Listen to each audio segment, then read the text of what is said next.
All right, okay, I think YouTube is good now. We'll find out. The YouTube horizontal is what we're trying to get going. All right, we're good. Appreciate you folks that have been waiting while I was screwing around with my YouTube horizontal. Okay, so we'll go ahead and start the show in three, two, one. What up, folks? Once again, it is indeed your boy Tim, the handsome liberal. I'm still chuckling as I'm always fidgeting with some of my cameras, some of my devices. So we got everything going. You already see what's on the monitor behind me. Now, that is a clip from election night. President Trump defeating Kamala Harris in the 2024 election. But it's still relevant. It's still relevant. Obviously, Kamala Harris has now been placed in the ash heap of history. She is no longer a political concern, but regardless of anything about Kamala Harris, Trump does seem to continue to win.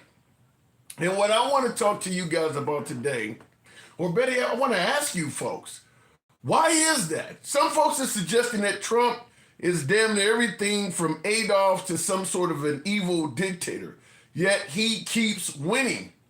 Is it possible that maybe his detractors are simply getting him wrong? Or is there something else nefarious at play? Now, I did a post yesterday, and I continued it today, in which I took a personal beating myself. Now, I basically said that Trump is getting some things done. Look, at the end of the day, I can be critical of either side of the aisle, but I make it clear, I like to give credit where credit is due. I call balls and strikes no matter who the hell is pitching.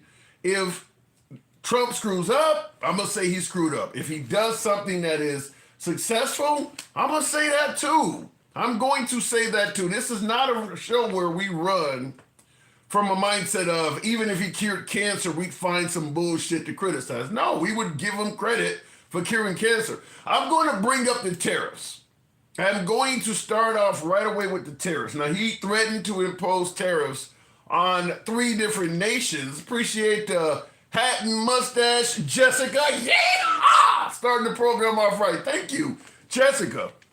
So, starting out with the tariffs. He threatened to impose tariffs on Mexico, China, and Canada. He had a list of demands that he wanted, and that was what he was going to impose the tariffs, because if he didn't get his demands met, he would impose the tariffs. Well, out of the 3 countries, 2 of them appear to have met his demands. Now, I'm going to tell you, for me, this is Trump getting shit done. Whether you like what he's doing or not, he is fulfilling his promises. His key complaint was that Mexico was not doing enough to secure the southern border. And another promise was that Canada was also not doing enough to secure the northern border. And he stated that if they didn't step up their game, he would impose tariffs on all of their domestic goods, all of their products coming into America. Now, keep in mind, whether you like this or not, Trump has both of these nations by the short and curlies, for lack of a better term. We purchase far more from both Canada and Mexico than they purchase from us. I think it's about a 20-to-1 difference, meaning that Mexico and Canada exports 20 times more goods to us than we export to them. I believe it's a really bad trade imbalance. 20, the numbers are somewhere around in there, but the point I'm making is this. Trump has them by the balls. There's nothing they can really do. We can take the hit more than they can, which is, I think, what Trump was trying to prove. Listen, the price of goods and services in America would go up some, but it would be far more destructive to Canada and Mexico if they don't meet his demands. And it appears that both Canada and Mexico realized that, came to the table and met his demands before the tariffs even went into place. Is that not getting shit done? Whether you like Trump or not, is he not getting shit done? Is it wrong to give him credit for that? I got hammered when I did that. I'd be curious to know why. I mean, he said he was going to do something, and he did it. What's wrong with that? So I would certainly want to hear from you folks on that take. But my guess is, and this is why I'm talking about Trump continuing to win. My guess is a lot of the things that he's promising, certainly in terms of international affairs, he's probably going to successfully get them. Because when you combine the wealth of America, the military might of America, the leadership position of America, most of the other countries can only grovel. But in terms of sheer resistance, they only have a limited amount of options, such as he now wants the NATO member states to increase their military spending to 5%. I think it was 2 last time he was in office. Remember, he was threatening for America to get out of NATO. If they didn't meet his demands, America was going to exit NATO. He successfully got them to meet his demands last time. This time he's moved the bar a little bit up to 5%. And it's very unlikely he's going to fail. He's probably going to succeed again. I'm telling you. That's what I want to hear from you folks. Is it wrong to give him credit for succeeding at what he's promising? Now, the obvious pushback is that most NATO member nations are not playing the world's police. They don't need to spend 5% of their GDP on the military. We do, because we are perpetually at war, often that we have started. We in America like military conflicts because we make a whole lot of money on it. Everybody from Lockheed, General Dynamics, we love military conflicts because we make money on them. Well, these other countries don't. So they don't need a military that's constantly growing like the United States. They just want to exist. They don't want to be constantly at war. We do. So Trump saying that they need to increase their military budget. They don't. If you're not playing the role of the world's police, you don't need multiple aircraft carriers. You don't need a big, robust, strong Navy or any of that stuff. All of that stuff's just going to be laying around requiring expensive maintenance. In America, because we're always at war, the stuff is always being used. So I don't think Trump's going to give a damn about that excuse. But fact is, most of the NATO member nations do not need to increase their military spending like that. America does because it's constantly at war. But we're going to talk about that. In addition to that, Trump wants to abolish the Department of Education. Whoa. Do you think that's a good thing? Now, he wants to leave it up to the states to provide education for its citizens. I certainly want to talk about that from a standpoint of us being 50 different states, different opinions. We view things differently, different cultures, which means that if your child was educated in California versus a child that was educated in Louisiana, their education is going to be woefully different if the states get to decide in regards to educating their children. If there is no federal standard for what a child should know, you can assume that the education you obtain in America is going to be greatly varied from this point on. Trump wants to get rid of the Department of Education and leave that up to the states. So I certainly want to hear from your take on that as well. I'd be curious to know if you agree with that, and certainly why. Why would you want to get rid of the Department of Education? So we'll talk about that. Last but not least, we normally have a couple topics, but today we have 3. Trump has a bullseye on the back of the FBI. I don't think there's any denying that. In any federal agency, you're on the table with President Trump. I mean, it's essentially like nobody's job. If you have a federal government job, your job is not safe. He's currently targeting all of the agents that worked on the January 6 cases. So if you are a January 6 protester, you got arrested, you got interviewed, anything. Whoever the federal agents are that came to your house and interviewed you, if you have paperwork from that, you probably can turn it in and possibly get that federal agent fired. He wants all of the names for everybody that handled the January 6th investigation. The feds have been suing to prevent that. What is he trying to do? I'd like to hear from you folks. Is that a good thing? Do you see any possibility? Because we heard this about President Biden constantly, that he had a weaponized Department of Justice. Do you see any weaponization in this mindset? So those are our topics tonight. As always, feel free to tap the screen. You know how the program is ran. We do not block, ban, or censor anyone. We go left of Bernie Sanders to him having dinner with Q.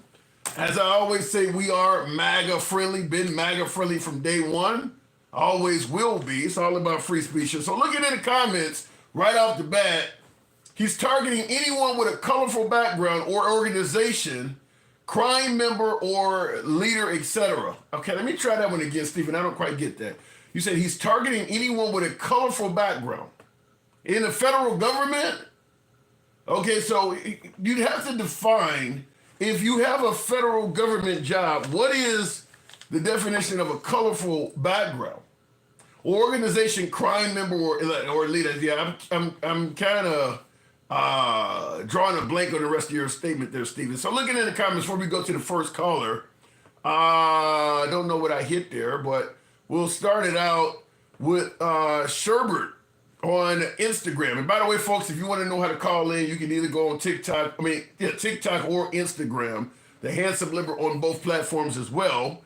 We'll see if it brings up Sherbert. Give it a moment there. Don't know what I hear, but yeah, do you see any signs of the government being weaponized? Now, I tried to bring up my viewer. Don't know if it's coming up or not. We'll give it one more shot. Otherwise, we'll have to move on. Sherbert, I don't know if you're trying to come through or not, but it's not letting me. So, having said that, we'll have to move on with Stick Darula. Good evening, Stick. Welcome to the program. Can you hear me?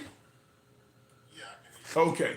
So the whole getting rid of the Department of Education, what say you? It's in Project 2025. We kept telling people, that it was aligned with his presidency. Mm-hmm. And here we are.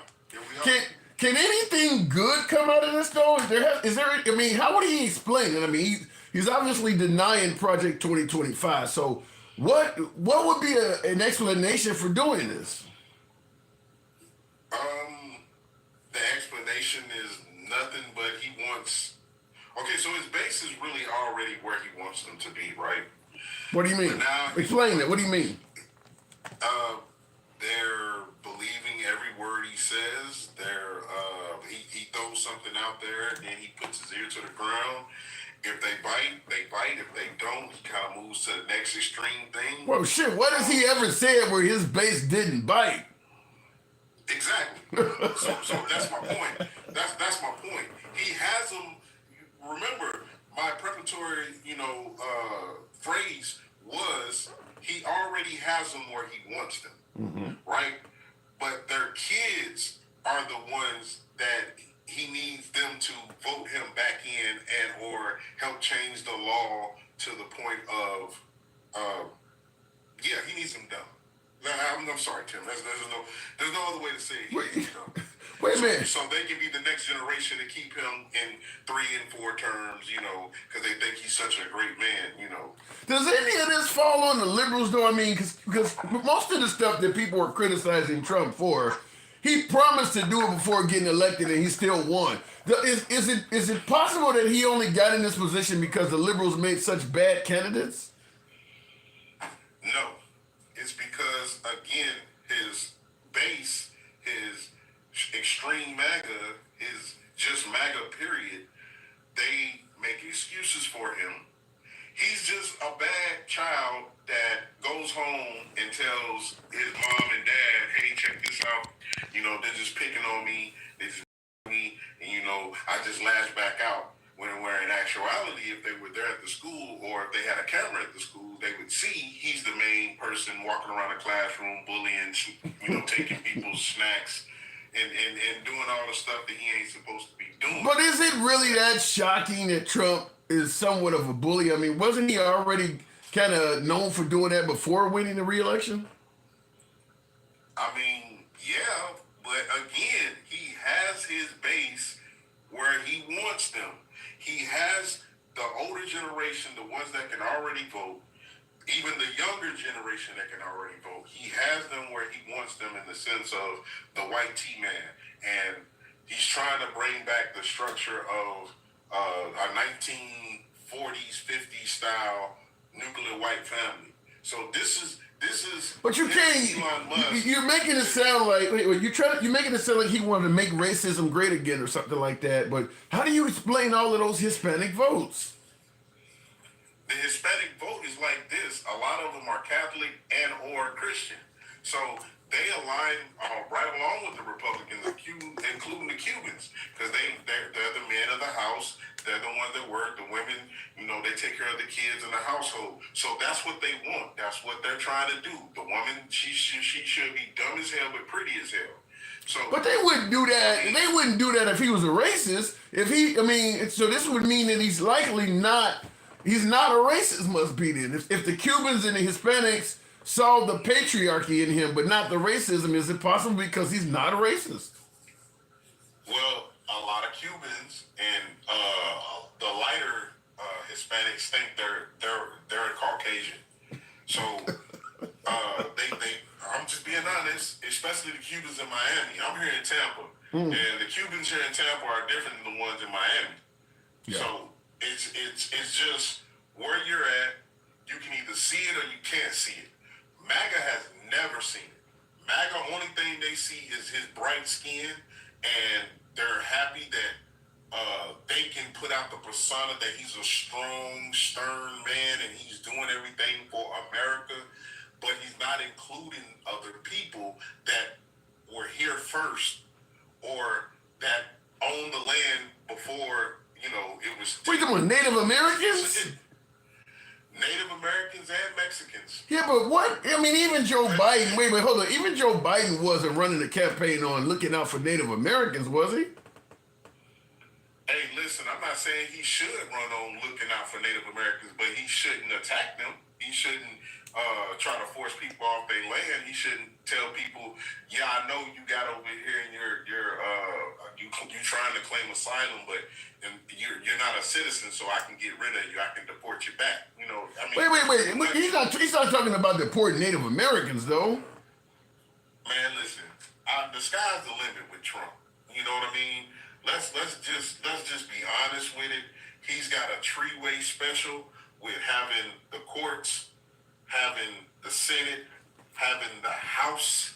He's got a three-way, damn near full house. You believe, and Big Dog, appreciate the hat mustache there, Big Dog, thanks for the support. You believe that Native Americans are on the table with Trump? Everybody's on the table. If you're not of the European descent, you on the table.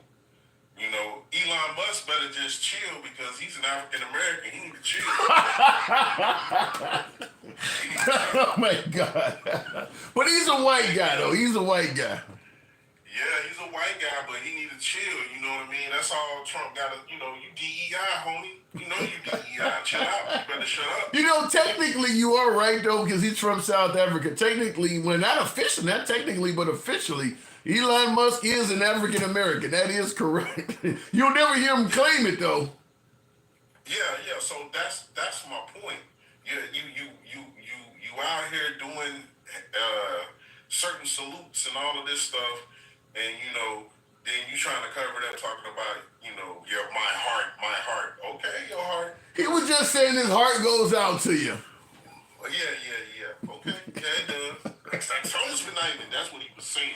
And wait, what was he saying? Yeah, that's what he was saying. So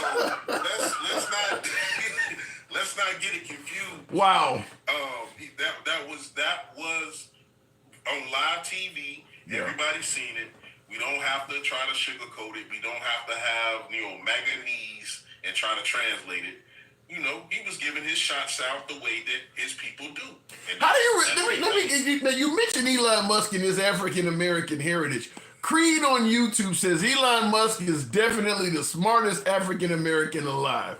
How do you respond to that? What I would say was he might be right in the sense of he took somebody that basically had the center of the United States plus the South and a speckle of the North, right? He took somebody that won the hearts and minds of people that thought like him, that think that, you know, the white sentiment of America is in decline and we got to get it back up. We're not having as many white babies. We got to get it up. And Elon Musk liked what he heard. And he fell into it, and he even put a lot of money into it. And, you know, even him putting that money into it, he got a lot of it back. I mean, he's worth double what he was worth. You know something? I would tell you this: if Elon Musk, because we generally judge somebody's intelligence, like, you know, SAT scores or their IQ or whatever. I doubt if Elon Musk is the smartest African American out there. He's the richest, but I mean, you can find ways to get rich that have nothing to do with intelligence. I don't think he is the smartest African American out there. If you had to look at his IQ, I bet there's blacks that have a higher IQ. Listen, I'm not saying that it's not, but since he wanted to put the joke out there, I just went along with it. Okay. You feel me? Fair enough. Because at the end of the day, I could say Kanye is the smartest African American. Wow. Because he was at Wow. the time the richest African American, right? Yeah. It's on the books that he was at one time the Hey, richest. I did not know Kanye had got up to $6 billion. So 6.7. Let's get it right. Had passed Michael Jordan, Oprah Winfrey, and all of them. Wow. And couldn't stop talking shit.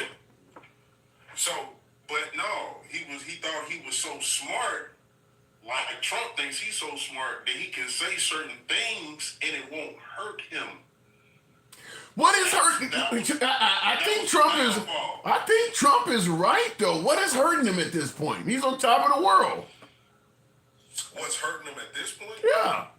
It ain't gonna be up. It's not gonna be a liberal or a Democrat or a left-leaning person or even somebody in the middle. It's gonna be an extreme right person that when Trump don't deliver, they're gonna do what they already tried to do twice.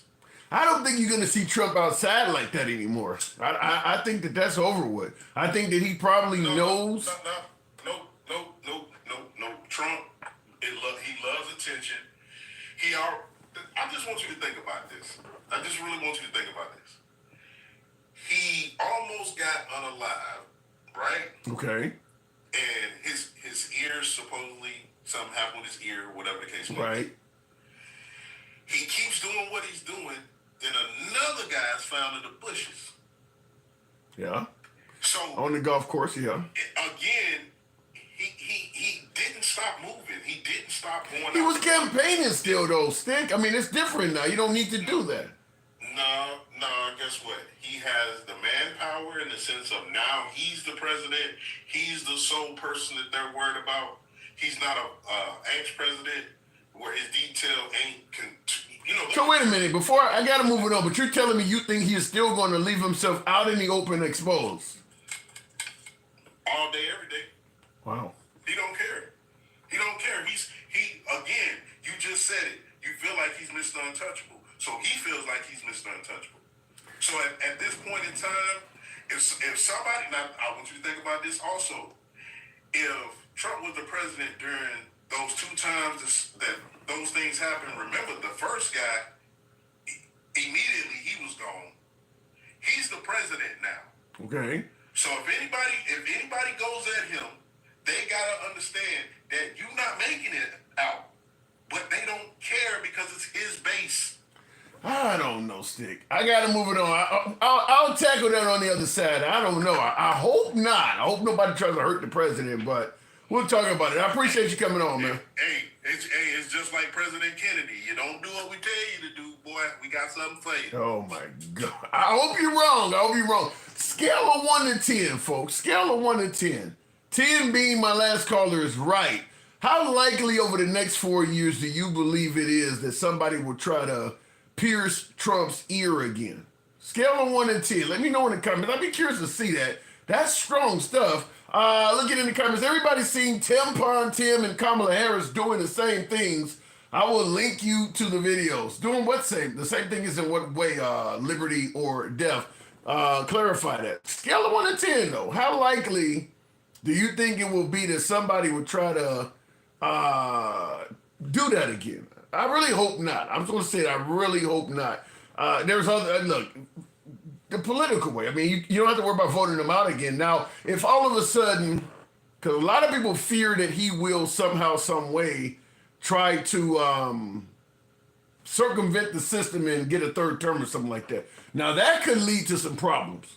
But if he does this 4 years and rides off into the sunset, why would somebody do that? Let me go back to the box, continuing on. He's still campaigning, says Furback. You think so at this point? At this point? Going back to the box, Brian, does that say packet first? That's what that says there. One of my subscribers. Good evening, Brian. Welcome to the program. What's up, man? Not much at all. You know what I always... You got an echo. I've been on here and talked to you 2 or 3 times. Okay, are you on Bluetooth? No, you can hear me. You got a bad echo, though. I'm talking to myself. Oh, shit. Is it bad? It's not good. Yeah, it's not good. It's going to make it impossible to talk because I'm hearing more of me coming back at me. I don't think it's me. Okay. I'm going to drop you request again and let's see if it gets better. Okay. All right, we'll give him a second. I don't know what that was going on there, and also there was a crackling sound in it. Real quick in the comments, NAACP gave him the highest award they have. Would Ali have been his friend being, what does that say? This is coming from Patrick, who says NAACP. I guess you're talking about Trump. The NAACP gave him the highest award they have. Would Muhammad Ali have been his friend being racist? Floyd Mayweather and Mike Tyson love him. Hey, we are all African Americans. The human species started here. Patrick, I hear that question all the time. You know, Trump was not called a racist until he became president. Why is that when so many black folks were hanging around him? I played plenty of clips. We've talked about that. And it's a good question. It's a good point to make. My humble opinion is President Trump, the politician, is talking and saying a whole lot of things that President Trump, the business mogul, never said. I've played the clips of Trump talking about blacks murder white people wholesale, the retweets. I played the retweet of Trump sending out folks yelling white power and all. You think he was doing that when he was hanging around Oprah and Jesse Jackson? He wasn't doing that stuff. So it's a great question to ask, why all of a sudden did he become a racist once he became president? And my answer is always the same. He's a different person. Now, keep in mind, when he was hanging around Oprah, he was on TV saying he was a Democrat. He was on television saying that the economy does better under Democrats. He's a change. The latter part of Trump, in terms of his lifespan, he's saying a lot different stuff than he used to say. And that's going to affect the folks that are hanging around him. My guess is, if he was still hanging around Al Sharpton and Jesse Jackson once he was campaigning for president, he wouldn't have gotten the same voters. He's a different guy now. So you can't bring up the old Trump and try to apply it to the current Trump. He's doing different stuff. But it's a good question. Looking in the comments, and by the way, folks, tap the screen, get the likes. I'm going to try with my last caller again, see if it comes through. Brian Pocket Forest, good evening. Welcome to the show, Brian. Are you there? Is that better? Oh, much better, much better. Okay. I had my phone on a charging pad. That could have had something to do with it. Yeah, it's 100% better. So what brought you on? What question do you have for me? Well, we're talking about the fact that he keeps on winning, first of all. Now, were you a fan of the threats of tariffs on Canada, Mexico, and China? No, not necessarily, but I mean, I think that here's what happens. So, I don't know if you remember me, because I've been up here with you about 20 times, but I used to tell you, you give a man a shovel and let him dig his grave. Damn. And I used to tell you that a lot. Are you suggesting that that's what Trump is doing? No, I'm suggesting that's what you do in your Explain. Let me hear it. Explain it. Do you remember me now? I used to Kinda. I'm like, yeah. So no, what I think is happening right now is that a lot of people have are playing the regret game. I don't think that they're going to admit that they're wrong. And What do they regret? Oh no, they're watching it. They're watching everything from grocery prices to our allies and our support. Things from removing from the global agreements that we've had all over the country. Removing from ourselves from those things are terrible ideas. World Health Organization. I mean, what are we doing? I mean, how are we supposed to find out what's going on? Here's the thing, and I want everybody to remember this, and I want them to know this, and just hear me out. If I went into and I got in a car wreck in 1998, okay, and somebody woke me up today and told me that Donald Trump was the president of the United States, it would be the most shocking thing that anyone's ever heard in the history of news or media, period. In 1998, why do you say that? Why do you say that? No, I mean, listen, I'm educated, and we were taught in business school what not to do by studying Donald Trump. Wow. Yes, he was not. I mean, this dude's been a clown his entire life. This doesn't start now. It starts from redlining in the 70s and in the 80s from his father, Fred. You know what I mean? Like, this shit goes on forever and ever. Not paying people for their work. Like, this dude is an inherently bad person. Like, yeah. I don't know how we get here, except that the American people are fed up. They wanted something different. They gave it a try. I think this time, man, the Democrats screwed up. In what way? In what way? And I'll tell you the way that they screwed up is that they didn't focus on the right things. Joe Biden didn't step down quick enough. He did not do that. They didn't give us another option besides Kamala. And I think Democrats didn't like Kamala. I don't think so. I think that they stepped to the side.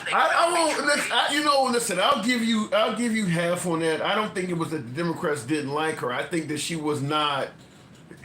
There was nothing. She didn't feel genuine. They would certainly rather have had her than Trump. But yeah, she didn't come across as genuine. Well, here's what they did. Here's what they did, handsome. Here's what they did is they sat there like a bunch of fucking goobers, pardon my French, like a bunch of goobers, and told the American people that the American economy is in good condition. You know what I mean? Yeah. Like, you can't do that. You're insulting the American people. I don't know. I'm not a Trump dude at all by any means, but you can't tell the American people that the economy is great when you're paying $400,000 for a house that used to cost $150,000. And the price of shit is astronomical. I mean, you cannot do that.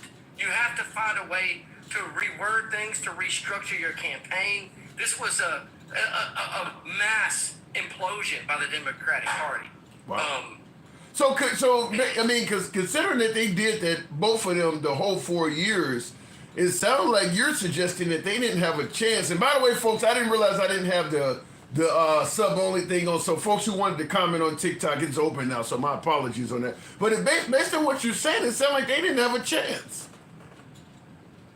Well, I mean, I guess they did have a chance. They just ran on the. You can't tell, because here's the thing: is that I'm a okay, pretty well-to-do white guy, right? Mm-hmm. So for me, going to the grocery store isn't that big a deal, and I recognize that the American economy was doing very well, and it was. The American economy is good.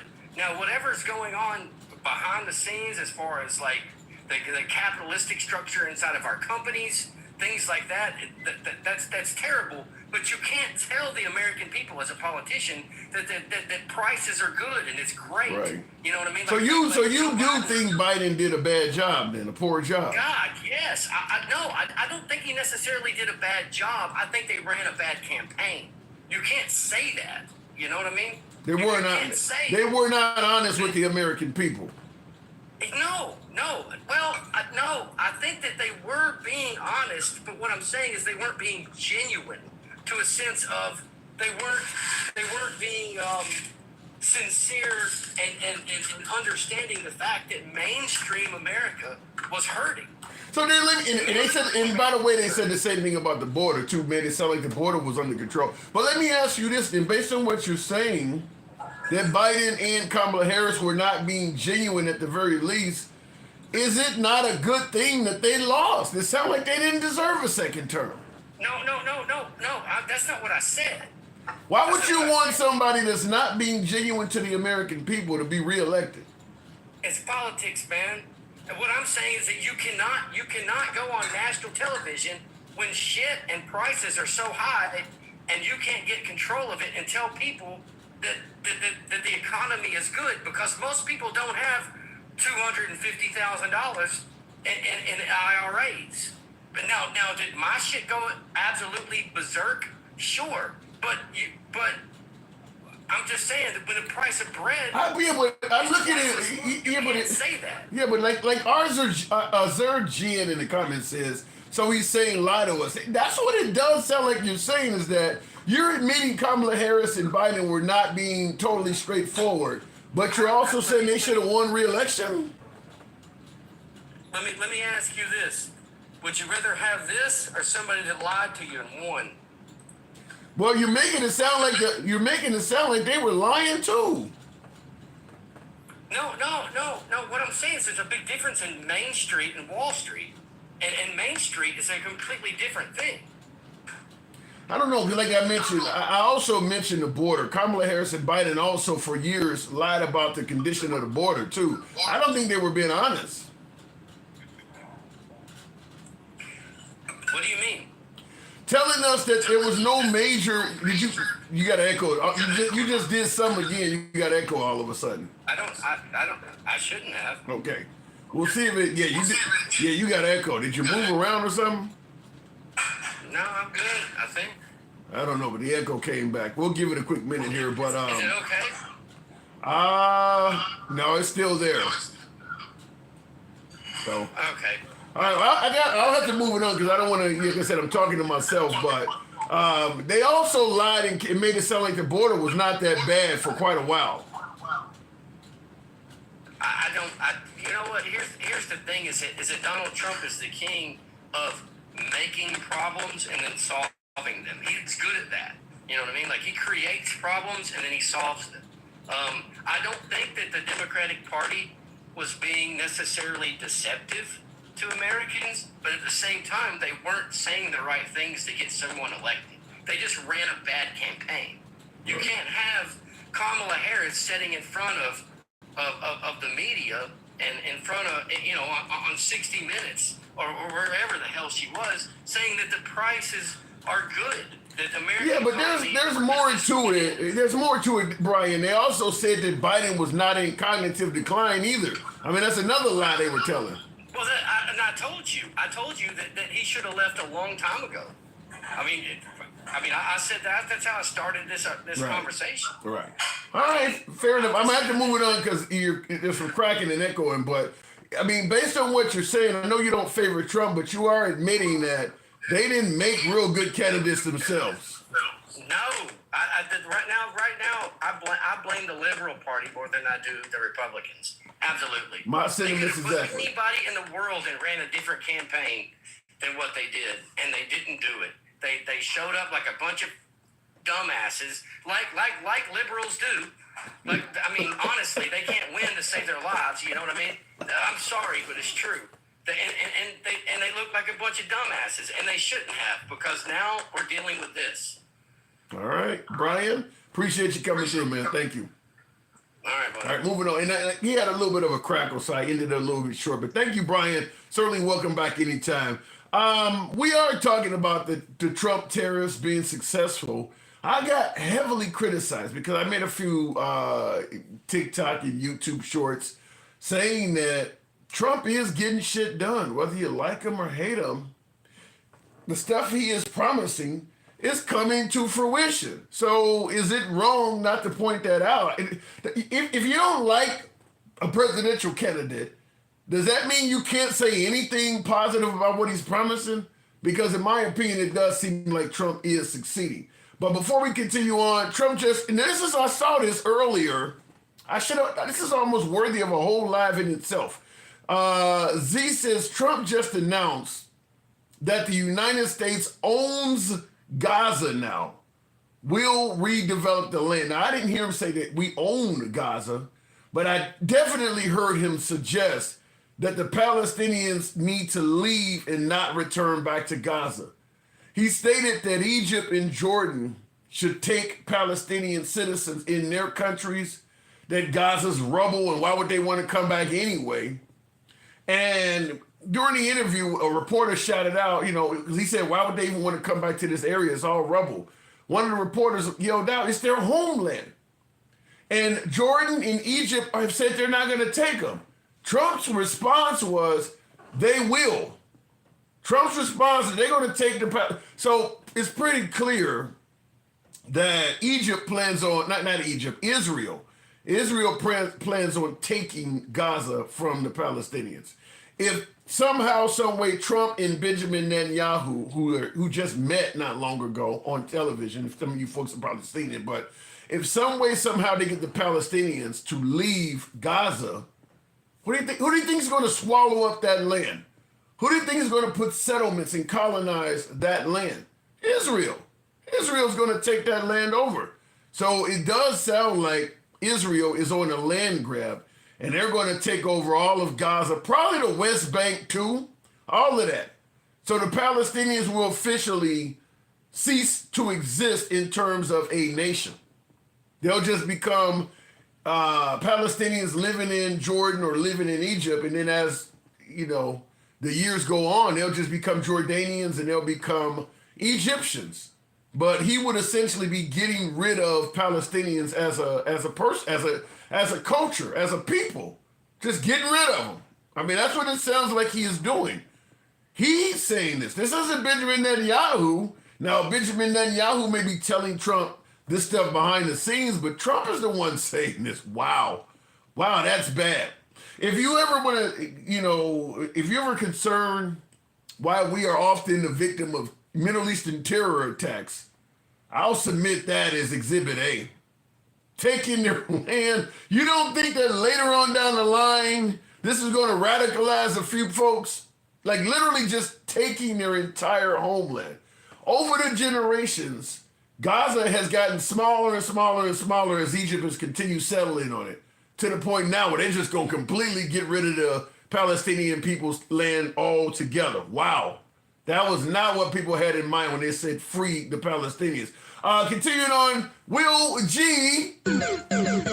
Trump ain't shit as always. He always says that. I beg to differ. The economy was well off since 2020 and the pandemic. Biden brought inflation down from 9% to 2.7%. If you think the economy is bad now, wait for Trump's foolishness. Kind of reminds me of the old R&B song, if you think you're lonely now, wait until tonight.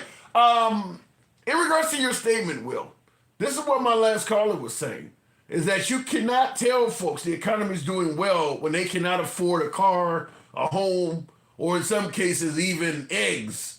So I understand what you're saying, and all of the political analysts, even the Neil Cavutos and Charles Paynes of Fox News, was echoing what you're saying, Will.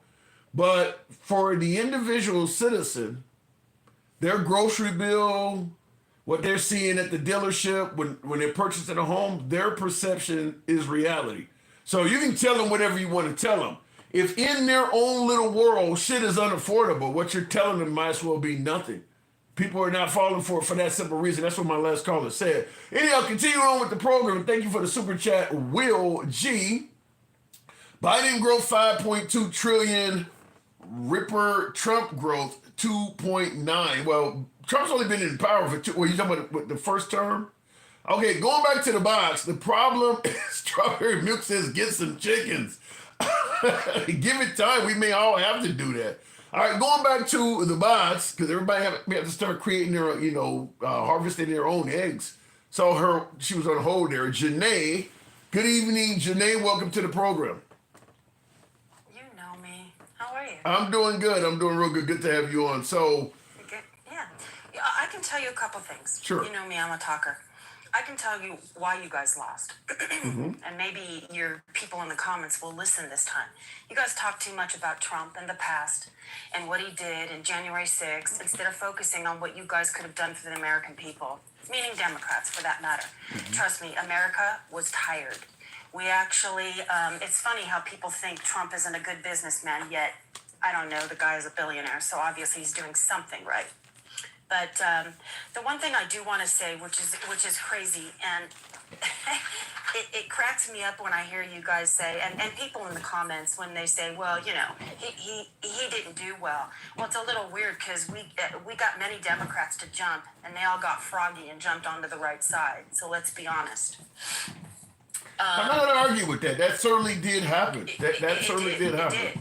It did. And the thing that I can say, and I'll say this because, you know, it is true. I mean, you guys focused, I hate to say it, even you, and I adore you, handsome liberal, but you guys focused on the stupidest things. Well, let me push back a little bit. Okay, go ahead. Hear me out because you guys did. When people would come into our lives, the first thing they'd focus on is, okay, January 6th, oh, he's a rapist. Oh, he has this, you know, he's going through this, he's going through. It's like, dude, let's sit down and talk about what Biden's doing because he was in office. I fought more for Trump in those 4 years rather than debating against what we should help Biden and his administration out to do. Okay. Here's my issue with focusing too much on January 6th. Why does it seem like the liberals focus, you know, there's a complaint always about the liberals focusing too much on January 6th, and we need to move on and talk about more important things. Yet at every Trump rally, he was constantly focusing on January 6th, and his supporters were not telling him to move on. How does that work? I don't remember him ever focusing on January 6th. I think the only time he ever did is because it's been brought up to him Really? a million times. Oh yeah, He's making an anthem with them, and before he hold on, let me finish. He's making an anthem with the January 6th hostages. He's calling them at every rally, and before you come out, he comes out to speak. Huh? Not every rally. Okay, but before you come out, you know, I've been to Trump rallies myself. I've been to a couple of them. I've been to 3 of them. Okay, and I've been to 2. Did I hear him talking about January 6th? He talked about what he was going to be doing in the future and what we're. Now, one rally, and now the times you went, you didn't hear him say nothing about the 2020 election, nothing about January 6th at all. No. I heard maybe the only time that January 6th was ever brought up is the fact that I knew that he was going to pardon people because that was his goal, because he should have a long time ago. I wish someone would have definitely taken, especially the ones that walked in there. See, now we're focusing back on January 6th. See, this is stupid. This is what you guys, look what we're doing. But think about what you're saying, though. You're saying that we should not focus. Hold on. I agree with you. Hold on. Let's have a conversation. The direction we're going as Trump supporters. Wouldn't you much rather hear that than us focus on January 6th? Yeah, but let me tell you what I'm trying to explain to you why it's happening, though.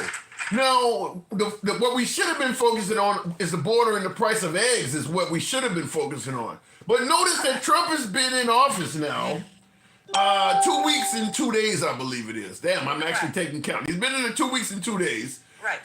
He's passed a couple hundred executive orders. Nothing dealing with the price of eggs. Everything dealing with January 6th. Hold on. You know better than that. Wait, no. I didn't get my point now. Hold on. You're not. Okay, go ahead. He's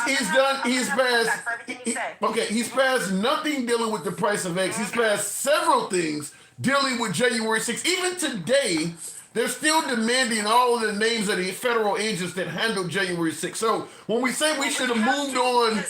Well, no, hold on. We have to at this point in time because I don't know if you heard in the hearing where Kash Patel was being confirmed. Ted Cruz, you can go re-listen to this because I could talk to you all day. Because Ted Cruz was actually the one that talked to him about this and asked Patel exactly how things were supposed to happen, how it was actually supposed to run down. Kash Patel made it very clear. Mayor Bowser, they got a letter from her, and you guys can go watch this. Please don't Don't ever factually think I'm correct. Go fact check everything I say, because I promise you, I do my research and my due diligence. You lost me when you said he don't talk about that. Hold on. A lot of people didn't want to blame Pelosi. Guess what? It's all coming out now, handsome. So yeah, they are going to focus on that part due to the fact that they have to investigate that shit. Remember, for 4 years, what was that? No one's above the law. Well, guess what? Neither are Democrats, sweetheart. And going back to the whole chicken thing, I think we both know we're going to be in the fiscal year of Biden for the next 8 months. We're under Biden's administration. Fiscally, we're still under his administration. Really? You gonna say that now? When Trump got in there, the first. Said that to us about Obama. Oh, no, you're not letting me. Okay, wait a minute. You're covering too much. Hold on, you're covering. I don't mind you talking. You're covering so much. You're not letting me in. Okay. Hold on. Let me just. Okay, go ahead. I'm writing notes. Slow down. I promise, but I'm trying to get in what I can, because fiscally, we're still under Biden, okay, let's be honest. Biden's administration, we're going to be fiscally under there until September. We heard that throughout the whole time in 2017 when Trump was in office. So let's not be silly about that. The other thing that you just mentioned that I want to make sure I don't forget is in 2022, you can go look at the hens. What happened? There was a bird flu. It was called avian flu, and the birds caught it. Unfortunately, we lost 43 million hens. Okay, so instead of segregating those hens, what Biden's administration did is got rid of all those hens. Okay, normally you segregate, like if someone gets TB, they'll actually segregate. They'll put you in, I forget what that's called. They'll put you in a room and close you out. What's that called? But they didn't do that. So supply and demand, sweetheart. Obviously, the eggs that you guys are going to complain about, you're only doing this to get under our goat because we complained about grocery prices. And the only reason why I did is because I was out in the field talking to people. I was talking to you gotta land a plane on somebody. You covered so much. I'm not going to be able to respond to all this because you covered so much. But I will say, in regards to, you said January 6th, America was tired. Like I said, as far as I'm concerned, you and I have a difference of opinion. I've watched a lot of Trump speeches, and he never stopped talking about January 6th. You have a difference of opinion on that he wasn't doing it. Okay, that's of course you're entitled. So if the presidential candidate is constantly talking about the 2020 election in January 6th, people are going to talk about it too. And he's constantly been talking about he like you said, he promised to pardon them. He's been saying that from day one. He's constantly been saying it. So he spoke on January 6th and the folks that are in jail in the 2020 election far more than you said he did. Also, you talked about the first 8 months we're under Biden's economy. It's interesting now because when Trump was in office, the first 8 months, he was bragging about how great the economy was. He wasn't giving Obama credit for it. But now he wants to say it's under Biden. And maybe he wasn't. I don't know, because I technically don't know how long. But I hear and I hear this from many people, not just people on the right, people on the left. It usually takes about, and I would personally think maybe 5 months to maybe at the most 8 months to actually level out. You think about this. Some of those EOs he wrote at the end are not going to actually come into play. Well, if any of them do, because he's cognitively was not there. But if any of them did, like any other normal president that would have maybe done that, it does take a while for those to actually take play. Come on, we know that. I'm just simply saying the man did not give Obama credit for those first 8 months. He did not do that. I'm not his wife, or I would have told him to give Obama credit. Okay. But I'm not his wife. Also, too, another thing there's another one you just mentioned, the bird flu. He didn't give Biden credit for that either. It's avian flu. Whatever it is, he did not give Biden. We were blaming Biden for the price of eggs, and we were not talking about a flu is around or avian or whatever the hell you're talking about. I think the reason why he didn't give him credit is I wouldn't have given him credit either, because, like I said, instead of segregating the birds that had the flu, he got rid of 43 million birds. Okay, he didn't have to do that. You don't have to do that. So why would I give you credit for getting rid of a ton of? So let me ask you this then. So if he had took your advice, would the price of eggs have went up? I don't know. Supply and demand. You tell me. You guys are the ones that threw that in our face. All right. I don't know. 4 years. Okay. Supply and demand. Supply and demand. Gas. Supply and demand. Supply. I mean, come on. Sure. It goes both ways. But the thing about me is I'm very fair. I'll be the first one to say there's probably about 30 Republicans, and I don't call them rhinos because I don't believe in that. I just think they're idiots and they're horrible people. But I'll tell you right now, I want them out. Have wanted them out for a long time. There are shady people in politics, and politicians have proven it to us year after year. Come on. And you see Trump, and you see Trump suggesting he won the 2020 election. You don't see no shadiness in that? See, where I don't see shadiness in that, hear me out when I say this, because I don't want you to take my words and flip them around. When you have America and Americans talking and saying something just wasn't right, I don't know. And now it could have been COVID. I want to move on from this stupid conversation because I'm tired of it. But it could have been COVID. It could have been anything, but it was not.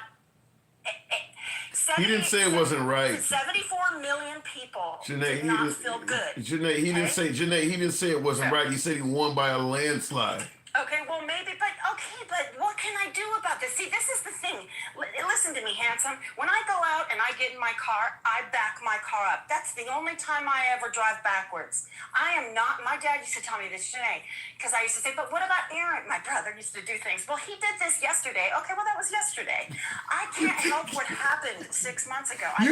That's the only time you drive backwards yet. We got everything from rolling back Roe v. Wade to rolling Black History Month. You don't think we're going backwards at all right now? Not even a little bit? You want me to show you? Did you see his hold on. That's funny that you say that about Black History Month. Did you see his proclamation? He didn't do anything to Black History Month. If anything, he propped up Black History Month. You obviously see that's funny. How? Handsome. How did he prop up Black History? How did he do that? If you could put me, hold on. If you could put me on the big screen, I have the proclamation, and I'll show you exactly. What is your definition? He can't do anything. What is your definition of propping up? He actually. Hold on 1 second. Hang on 1 second. I'll show you. Okay, I'm gonna give her a couple more minutes, folks. I know she's over a little bit. I want to see what her definition of propping up Black History Month is. They went up immensely because people hate me. Trust me. They went Why up. would they hate you? Seem so lovable. People hate me. You seem so lovable. No, I'm not. I can't stand y'all. Hang on 1 second. Trump propped up Black History Month. I'm dying to see what this is. Oh, he sure did. Proclamation. It's really easy to see. Hold on 1 second, because I Propped have it up. so much stuff. What is your definition of propping up? I'm really curious. No. I said proclamation. I never said propped up. I said proclamation. I heard propped up. Proclamation is? Do you know what proclamation is? That ain't what I heard you say. I just said proclamation. I don't know where you go. Okay, give me what you got. Give me what you got. Wait, hang on 1 second because I have it. It's right. Is this it? Hold on, because I've got so many. No, hang on. Just give me a moment. All right, real quick in the comments. Trump trying to jail U.S. citizens in El Salvador now, says KD Sir. That is true. They're going to be sending them as 13 members to a very awful place, apparently, in El Salvador. I think Americans going to be for that, but it sounds like it's inhumane. Who did that? Trump doesn't have the power to do that. Tell these people to shut the hell up. You realize how much shit Trump is... no power to go say, hey, by the way, these guys are going to go to this prison. Yeah, he actually has does. No power to do that. What they do after they deport them, he has no say in what they're going to do. Stop it. Give me what you got. I could talk to you for hours, but I got other folks. But give me what you got. Hold on. Damn, where did I put it? And I will say this, Trump, there are folks that their home country is refusing to take them back. And Trump said, well, they have to go somewhere. El Salvador says we have a prison that will take them and put them in. Trump is okay with sending them to El Salvador, and he's been advised they're going to go to prison when they get there. That's what's happening that you said he can't do. They're going to end up in an El Salvadorian prison. Can you find it? Okay, I don't know if she went on pause or not, but I'm going to have to move it on. I'll come back with okay. it. It is. All you have to do If you guys want, go look up, because obviously I have it. I've got my dog at my back door. I'll tell you right now, and then I've got to get ready. But I'll tell you right now, it is all you have to do is go in and say Trump's proclamation for February Black History Month. Do it. Go look it up. It's a beautiful proclamation of how he feels about Black History Month. You guys are fools for not doing your research before you come on live and spewing. Oh my God, he took away Black History Month. All right, I gotta go. Your best Karen impression. I love it. You asked one more thing. Hurry up. I got people waiting, girl. I know, but I'm better than any of those girls. I gotta go. I appreciate it. I gotta move it on. Anyway, she's always welcome back, but she gotta go. I gotta go. Not her. She's welcome back anytime. Real quick, has anybody heard of Trump's proclamation for Black History Month? I'm frightened to know what that is. I see in the comments, my last caller did have some fans. Do better, be better. Almost sounds like something Melania Trump would say, but do better, be better says Janae was cooking.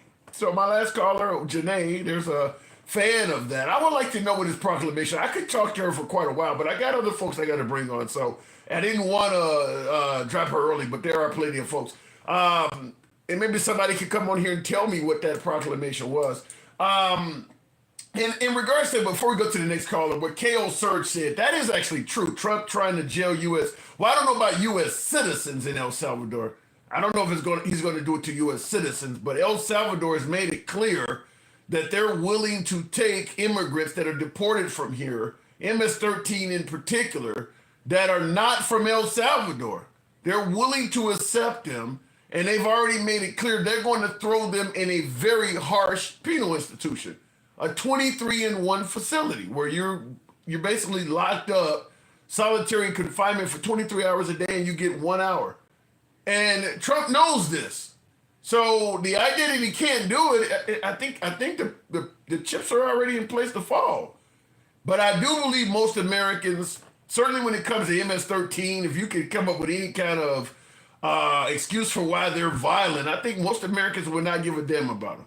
I don't think most Americans would care if they go to an inhumane facility and even lose their lives or something. I don't think most Americans would care. I think we just want to get them folks out of here. Whatever happens to them, because Guantanamo Bay is not going to be humane either.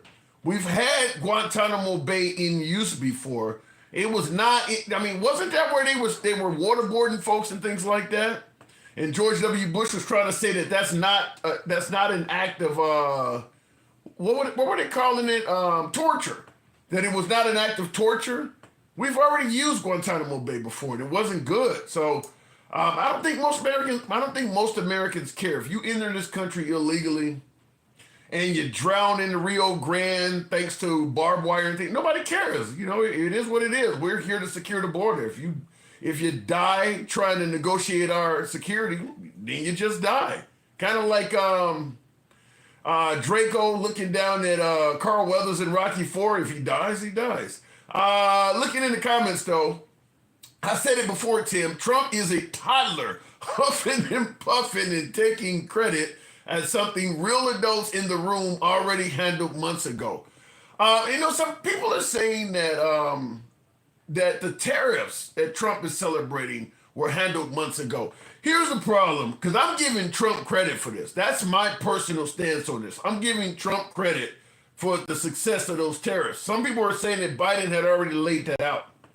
I'm going to give Biden criticism because if he did, the lack of messaging, kind of what my last caller was alluding to. I didn't agree with her on a lot of things, but the lack of messaging from the Democratic Party has been just torturous. So if Trump is taking credit for something that Biden did, that a whole large portion of America did not know because Biden didn't tell the people, then it is what it is. The poor messaging of the Biden administration is notable. It is notable. Did you read the NOSHA bill? They want to abolish OSHA. Wow. Now, as Steve Bannon once said, if you flood the zone, there's so much shit happening at once that they may strike down a few things, but eventually some stuff are going to get through. There is so many things, and Steve Bannon is correct. That's what the Trump administration is doing. There's so much shit coming through. You can't read all of this stuff unless you have no day job, unless you're walking around like, or David Muir or somebody, or if you're into politics, you have nothing else on your schedule, you could do it, but it's impossible. They're doing. I mean, he's been in office for 2 weeks and 2 days, and he's literally signed hundreds of executive orders. There's just no, and that's it. And the executive orders is in addition to all the controversial shit he's also said or promised. There's no way to keep up with all this stuff. It's moving too fast.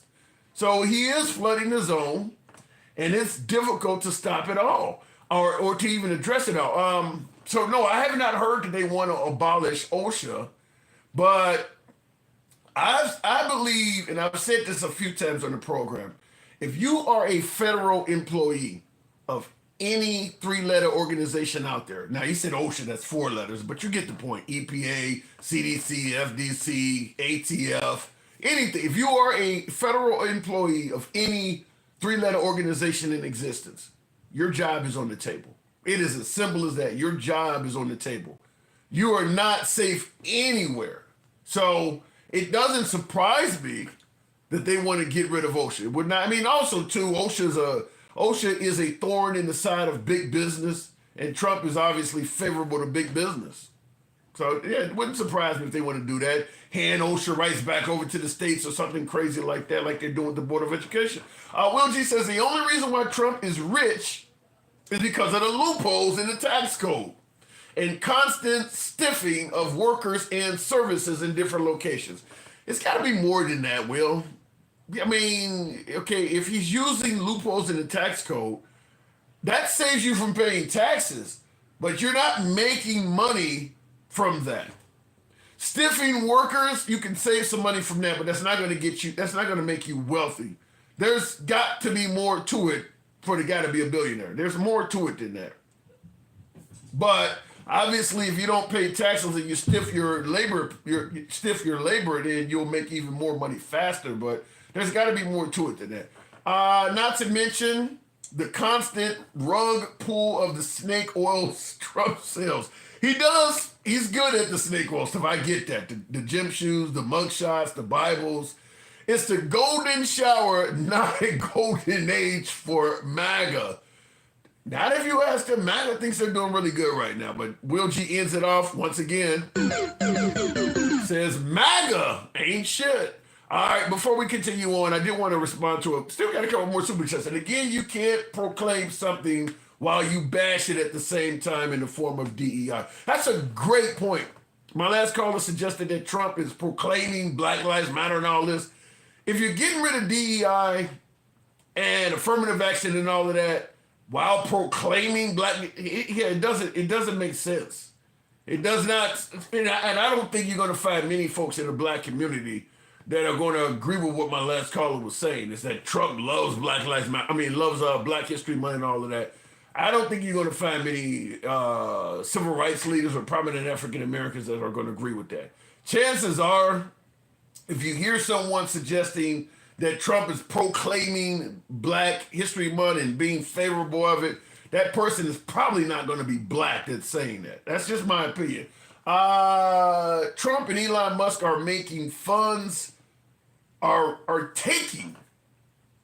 Juniper Roberts says Trump and Elon Musk are taking the funds for kids' cancer research. Now that's just satanic. I have not heard that. But if that is true, that is horrible. Taking the funds for kids' cancer research? Why would he do that? Trump proclaimed Black History Month every year in his first term. It don't mean a damn thing. Yeah, I guess you'd have to also ask, what is the value of him proclaiming it? All right, going back to the box. I'm going to ask you folks to tap the screen.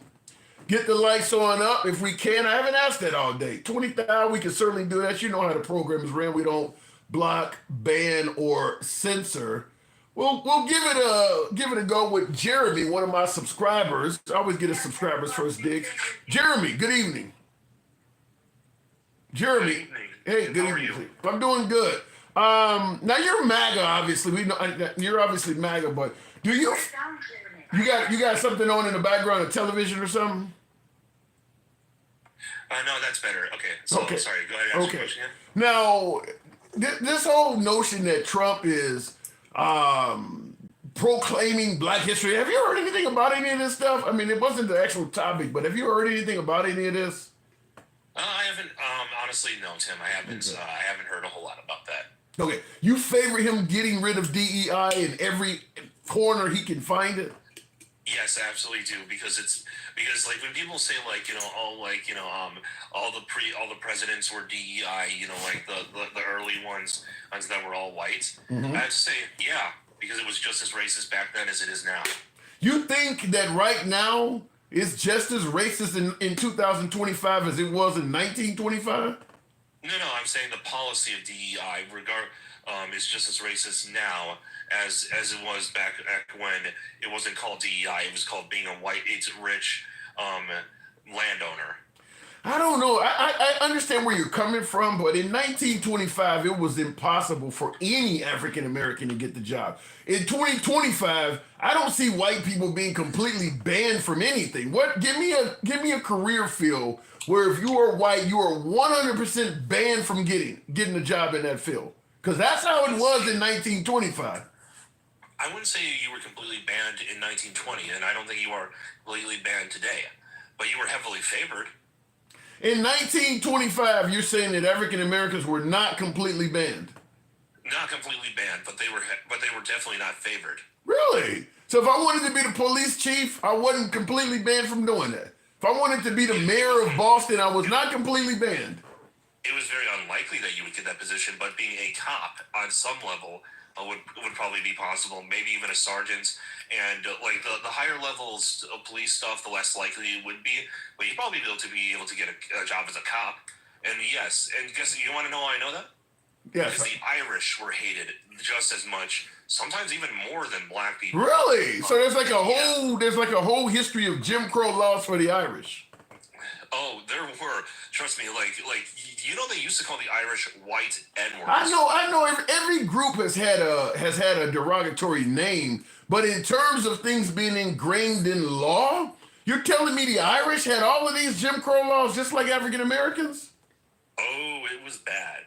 They the only jobs they could possibly get were the ones that were likely to get you killed, like the ones like the factory jobs that nobody else wanted, the type of sewage cleanup. In fact, like a huge percentage of Baltimore and Boston were actually built by the Irish because the actual building in part. So they had to sit up. So they had to drink from separate water fountains and sit on the back of buses and all of that, huh? There are some records of that stuff happening. So I've never seen an Irish-only water fountain. You got any clips of that? I've never seen that. Not on me, but if you look it up, dude, like you can see like Irish not welcome. I mean, I've seen the Irish not welcome signs in a few places, but when you talk about the sheer throughout the entire South that African Americans face, you're telling me all over this country they were treating the Irish like that? All over the places that the Irish heavily settled in. There were kind of like the Germans. If you went down to places like Wisconsin in the Midwest, it wasn't like that as much because there was a lot. It was like that for blacks. You still couldn't go in certain neighborhoods and all that. Even in Detroit and all of that, which is kind of why you hear the term 8 Mile. I mean, it was all over America for African Americans. You're talking about certain areas for Irish. I'm saying for the Irish, except for the cities, the Irish mostly settled and the Germans mostly settled in the countryside. But on the East Coast, they were in the big cities, and that's where you saw it a lot. But the ones that settled on the countryside were mostly left alone because when you're in the country, most people tend to leave you alone. So do they have the same history of police misconduct and things like that towards them? Ooh, trust me, it is brutal. Now, it didn't last nearly as long. How long did it last? I'd say at least 3 generations. 60 years. Yeah, 60 years, but that's because the Irish were very persistent in getting inside of the police force. So they were originally getting abused and beaten by cops, But over time, as they got low-level police positions, and they would constantly take as many of those positions as possible and do all the and do as much. And was this happening in just a small area in America, or was it widespread? I'm not hearing a lot about Irish. There's a lot of Irish in Chicago. I didn't hear anything about their history being so violent. Oh, it was, but it was widespread. But here's the thing. It was only widespread in the places where they were heavily populated, because there were lots of places like on the West Coast where they weren't seen, or they were just mixed in with everybody else. So if you were Irish and you wanted to travel from Boston to, say, Cleveland, there would be a host of gas stations that would not let you stop there, and you couldn't stop it, because that's what the African Americans had the Green Book, because the Irish were getting treated like that. Trust me, if they heard the name O'Malley, they would tell you, get out or I'm going to shoot you. Is there any references where you get? I mean, I haven't seen any movies about. There's so much stuff on African Americans. Why isn't this being mentioned more in our society? Well, I think it's partially because of the same reason why there isn't a whole lot of documentation on how Asians were treated when they came over here. So, because a lot of these people so heavily pushed for integration into normal American society. But you're saying it happened for 60 years. I know. But here's the thing: they pushed so hard to integrate into society that they didn't really ask for a whole lot of recognition. Sorry, I can't speak. Well, let me ask you: if they're pushing for equality, then they would have to have some civil rights leaders and things like that throughout their community that were doing it, right? There were some, but they weren't. One of the big problems is that after they were given a lot of their rights, a lot of it came from integration. It came from so heavily going into massive industries is that they dominated. Like I said, the police force was a huge one for the Irish. But do you? But construction. Yeah, but when you're talking 60 years of, as you say, Jim Crow laws taught the Irish. There has to be a few well-known civil rights leaders. Can you come up with any Irish civil rights leader that was fighting for their equality at all? I don't know any. Not off the top of my head, but the thing is, it's a very forgotten history. It's kind of How did that happen? How did their history just be forgotten like that? Why don't they talk about what happened to them? Well, mostly because our media doesn't want to talk about it. And our media doesn't want to talk about it because the Irish are so integrated into society now, and they have so mixed in with us that they aren't really pushing for it. Why would our media, now, historically, as bad as blacks have been treated in this country, our media talks about them. Our media covers the Confederates who were owning slaves. Why would they skip over the Irish? I mean, our media covers all of that stuff. Why would they skip over them? Because the Irish didn't make as much of a deal about media representation. That's the thing. The Irish, why would they do that? Were a huge percentage of the police force, a huge percentage of the construction industry, a huge percentage of the agricultural industry. They just kind of silently went away with their protesting. So they just decided to just basically sweep 60 years of their own history under the rug. Yeah, because that's what their focus was for so many years, was just integration. The black community, no, I'm not. This is not me belittling the black community by any stretch of the imagination. I think they did a much better job of being rebellious and actually saying, "Hey, this is shit. You shouldn't treat us like this." And constantly, and I don't know if complaining about it is the right word, but constantly bringing it up. You know why I think they did that? You know why I think they did that? Because unlike the Irish, if the black community did not complain and keep fighting, they were not going to stop doing it to them. As you mentioned, the Irish were able to integrate because they have white skin. They were not going to let up on the black community. They were going to keep, if the black community did not fight for their freedom, they would still be doing that to them today. But the Irish by now would have blended in and been treated as equal. So the black community did not have a choice. Either you fight for your rights or you're going to continue living like this indefinitely. Yeah, well, Well, there might be some level of truth to that. There might be some level of truth to that. Some level. I'm sure later on it had some level. So you think they would have finally just eased up on their own? I think it would have taken at least 10 or 12 generations to do so. But I think, Shit. But I think, Okay. but I think the way history it went, yeah. You don't understand. Racism really does live way beyond. Go to Eastern Europe. There's tons of racism there. And they all look whites. They're all pale whites. I agree with that. Along with Bulgarians. Yeah, but that would be like on September 11 when everybody's yelling "Never forget." Somebody in the crowd saying, terrorism lives way beyond what happened in New York. That's not the topic. You're right, but bringing up something that happened in another country, when we talk, no matter what part of U.S. history we talk about, we rarely zoom out to what's going on in other nations. But for some reason, when we talk about slavery or something like that, people start bringing up, well, that happened in other nations. I mean, anything that happened in American history, whether it's the bombing of Japan there's always, it happens somewhere else too. We don't normally do that. Tim, the reason why I'm bringing that up is because I want you to know that when I say that, it might have taken 10 or 12 generations. That's a long time. If there wasn't a huge push for integration like there was with the Irish.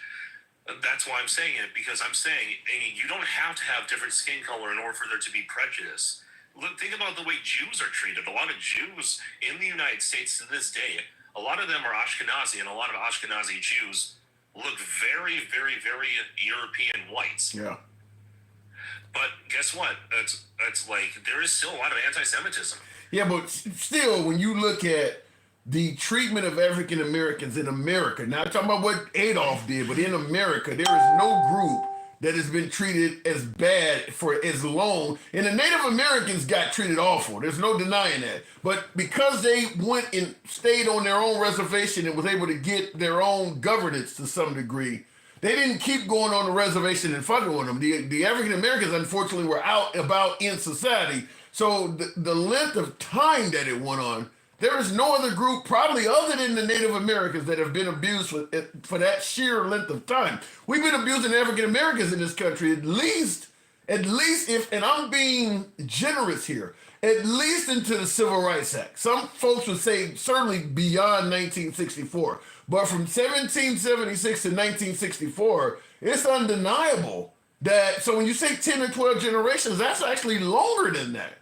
That's actually longer than 10 to 12 generations.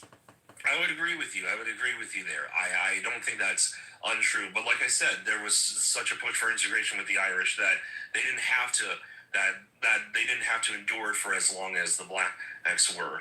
And here's what I'm gonna do. Next time I'm on, I'll have a whole list of Irish civil rights leaders written down for you. And I would like to see that. And I'll tell you this too with the Irish. Once the second or third generation of Irish are born and they no longer have the accent from Ireland, they really are just regular white people. They're not going to continue getting treated bad because the skin color looks the same. So now it's just a matter of, well, he has Irish ancestry. Like you said, they have to hear the name O'Malley or something like that. You can't just see it. When you're a person of color, you can't hide that.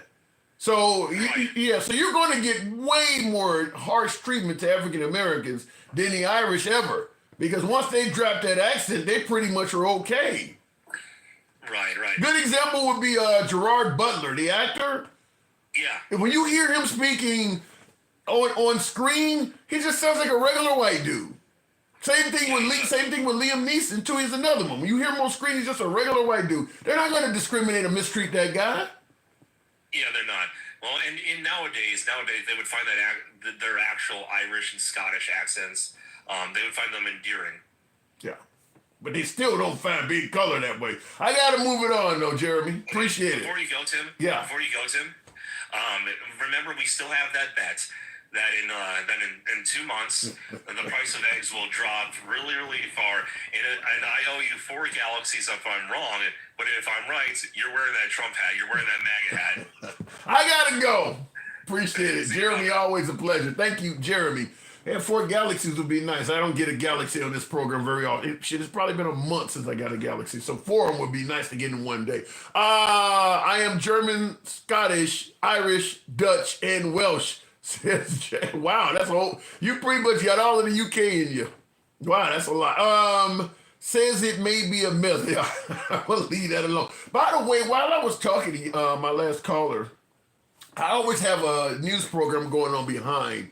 I can't show it for copyright purposes, but I got on the Cuomo show, and he often brings on Bill O'Reilly and Stephen A. and they debate with each other. But they had a ticker at the bottom because I don't have the volume up, but it did say on there, Trump says we will own Gaza. Wow.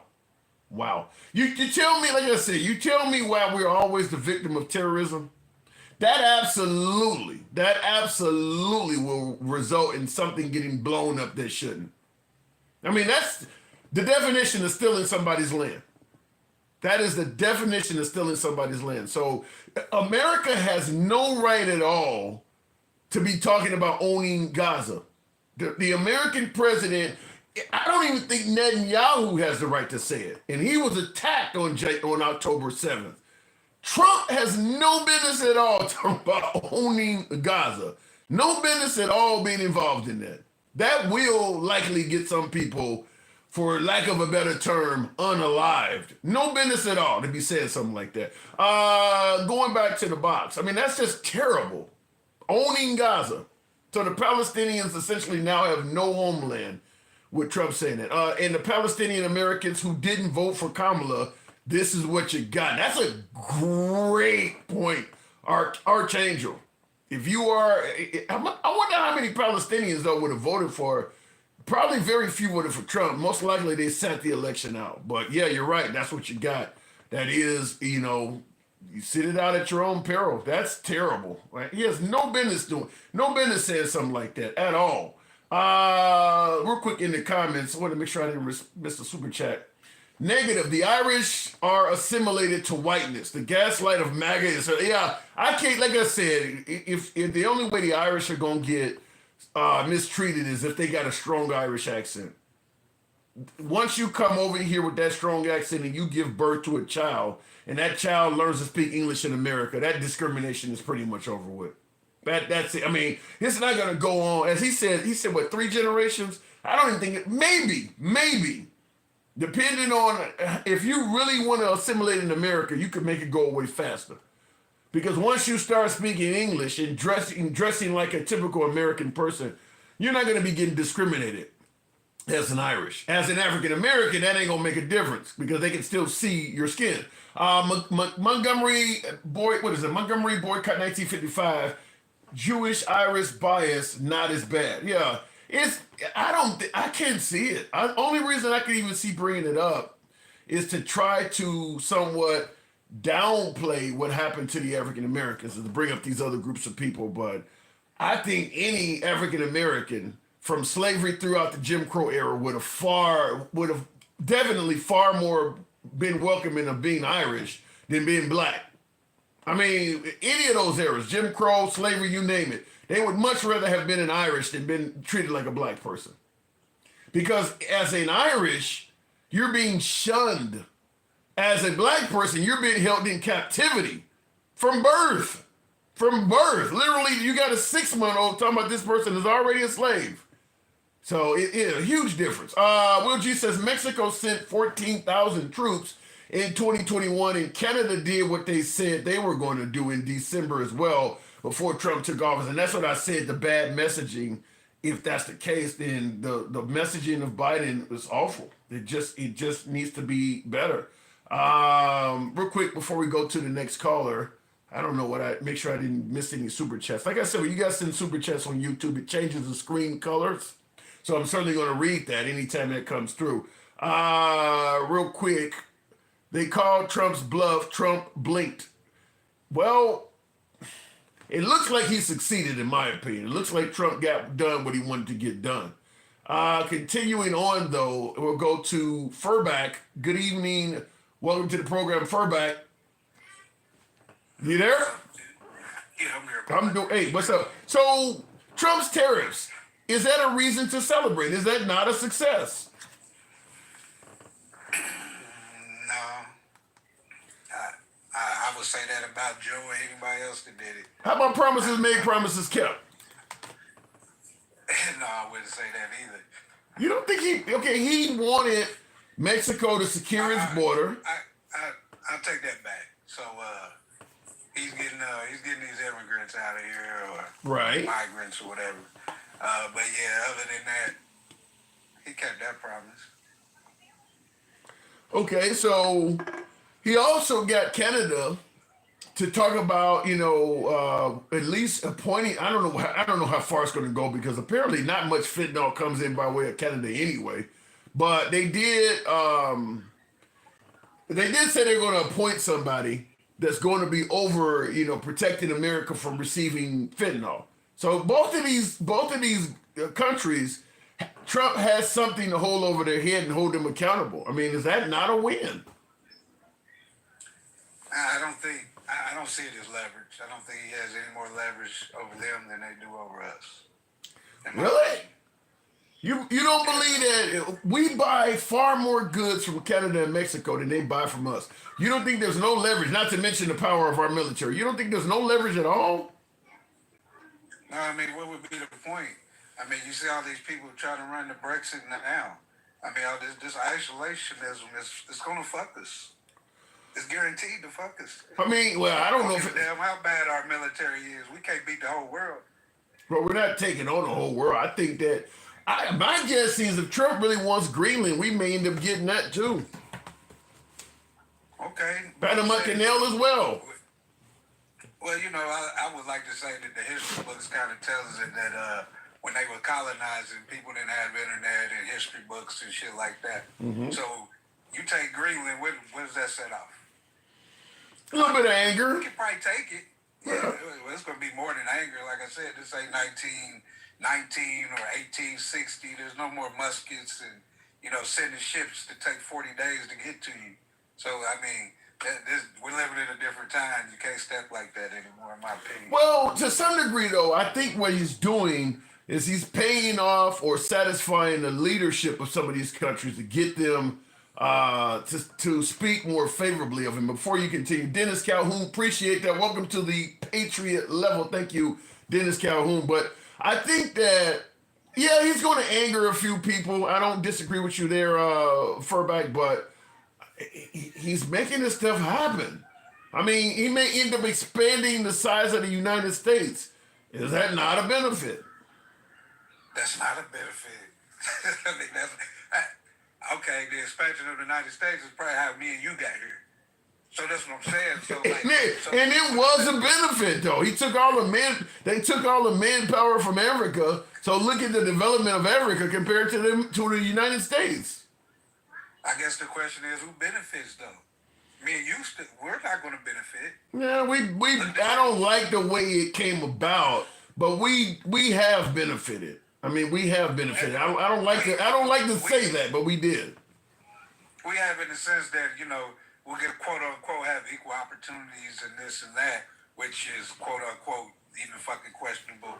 But you're just gonna when you impress people, you're just gonna create more problems. And nothing good is gonna come from colonizing, but more oppression. You know what I mean? And eventually, you're gonna look around and the people you oppress is bigger than the number that you started with to oppress them. Well, it could be. And I see in the comments, JJ says I sound just like MAGA with the excuses. I'm just simply saying. I know what you're doing, Tim. I've seen it on other lives. Well,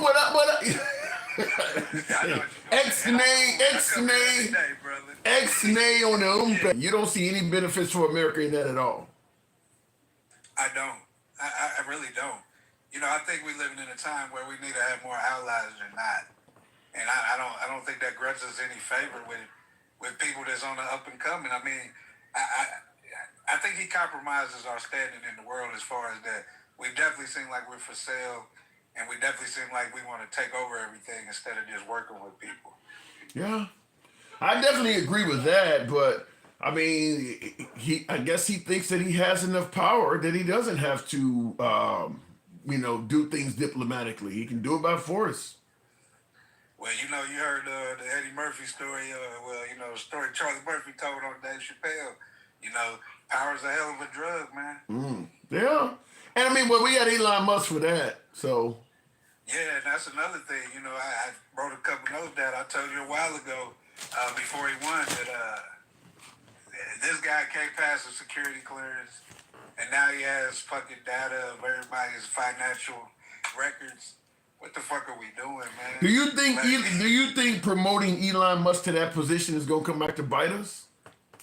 I think it already is. How? I mean, well, I think it already is because I think we're compromising. I think if you're in the know and you're on the outside looking in, there's a chink in the armor right there. Well, a lot of folks. Guy that's responsible for other world powers, satellite systems and shit like that. He's probably more of the president of the world, let alone Trump being the president of our country. Shit, you know, people have been talking about one world order for so damn long. I mean, are you trying to say Elon Musk is trying to attempt to do something similar? I think he might. I think this was the last piece. Unfortunately, I think this was the last piece.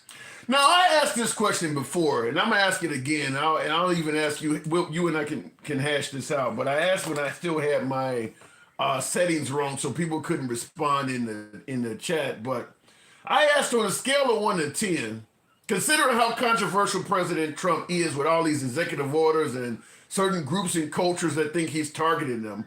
On a scale of 1 to 10, how likely do you believe over the next 4 years that somebody will attempt to pierce Trump's ear again? What do you think on that, Fur? Do you think that's likely or possible that may even happen at all? Yeah, I put 9 in the chat earlier. 9? Damn. Yeah. I was real close to saying 10, but yeah, 9. I mean, like I said, man, this man shows no constraint, no humbleness. He's never wrong. You know, even when the AI ear piercing happened. Me, generally, it was hard. Wait, what did you call it? I call it the AI ear piercing. Are you trying to say it wasn't real? I don't know, man. Oh, come I don't know on. what's real when it comes to him. You know what I mean? That's the bad thing about him. You don't know what's real. You know what I mean? Yeah, but he created that. I'm watching that. That looked like somebody really tried to take the man out. Yeah, and when I say, I can get with the initial part of it, but, I'm from a neighborhood where I've seen people shot. I've even, some of them in front of me. Nobody gets up and, even near misses and be like, Fight! this motherfucker. I don't see that. That's not reality to me, bro. Well, it happened It happened at the end of Scarface. And they said action cut, and he played in another movie, Yeah, right. That's a good point. Yeah. It is what it is, you know what I mean? So, yeah, man, I don't know, man. I just think, I think I told you, it's cost-benefit analysis, and I think a lot of people, voted, on one issues, and this is what you get when you get that. You basically sold the house just to get a fucking piece of the grass, you know what I mean? So, Damn! That's a hell of an analogy. Sold the house to get a piece of the grass. Yeah. Did we fuck up that bad?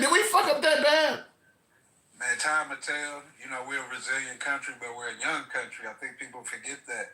Yeah. A lot of nations, if you listen to history, there was a lot of great nations out there, but it took the most, innocuous thing that you could see coming that took them down. You know what I mean? Yeah. So, I mean, I in my 47 years, I'm sure my elders will probably tell me I ain't shit to worry about. We lived through the Great Depression. Speaking of the Great Depression, a lot of similarities to there and now was we had tariffs and we had a mass deportation.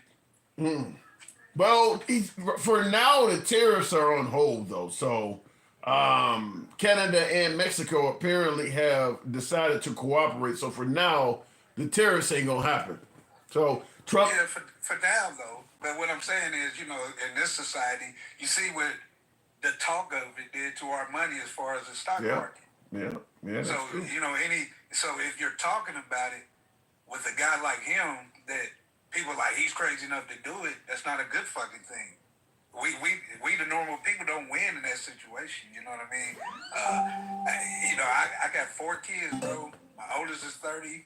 My daughter's 27. I got a 5 and an 8-year-old. And my wife was telling me that your kids have got a 20-year gap in between them. Hey, pipe's still working, bro. Damn. But I say that to say that, damn.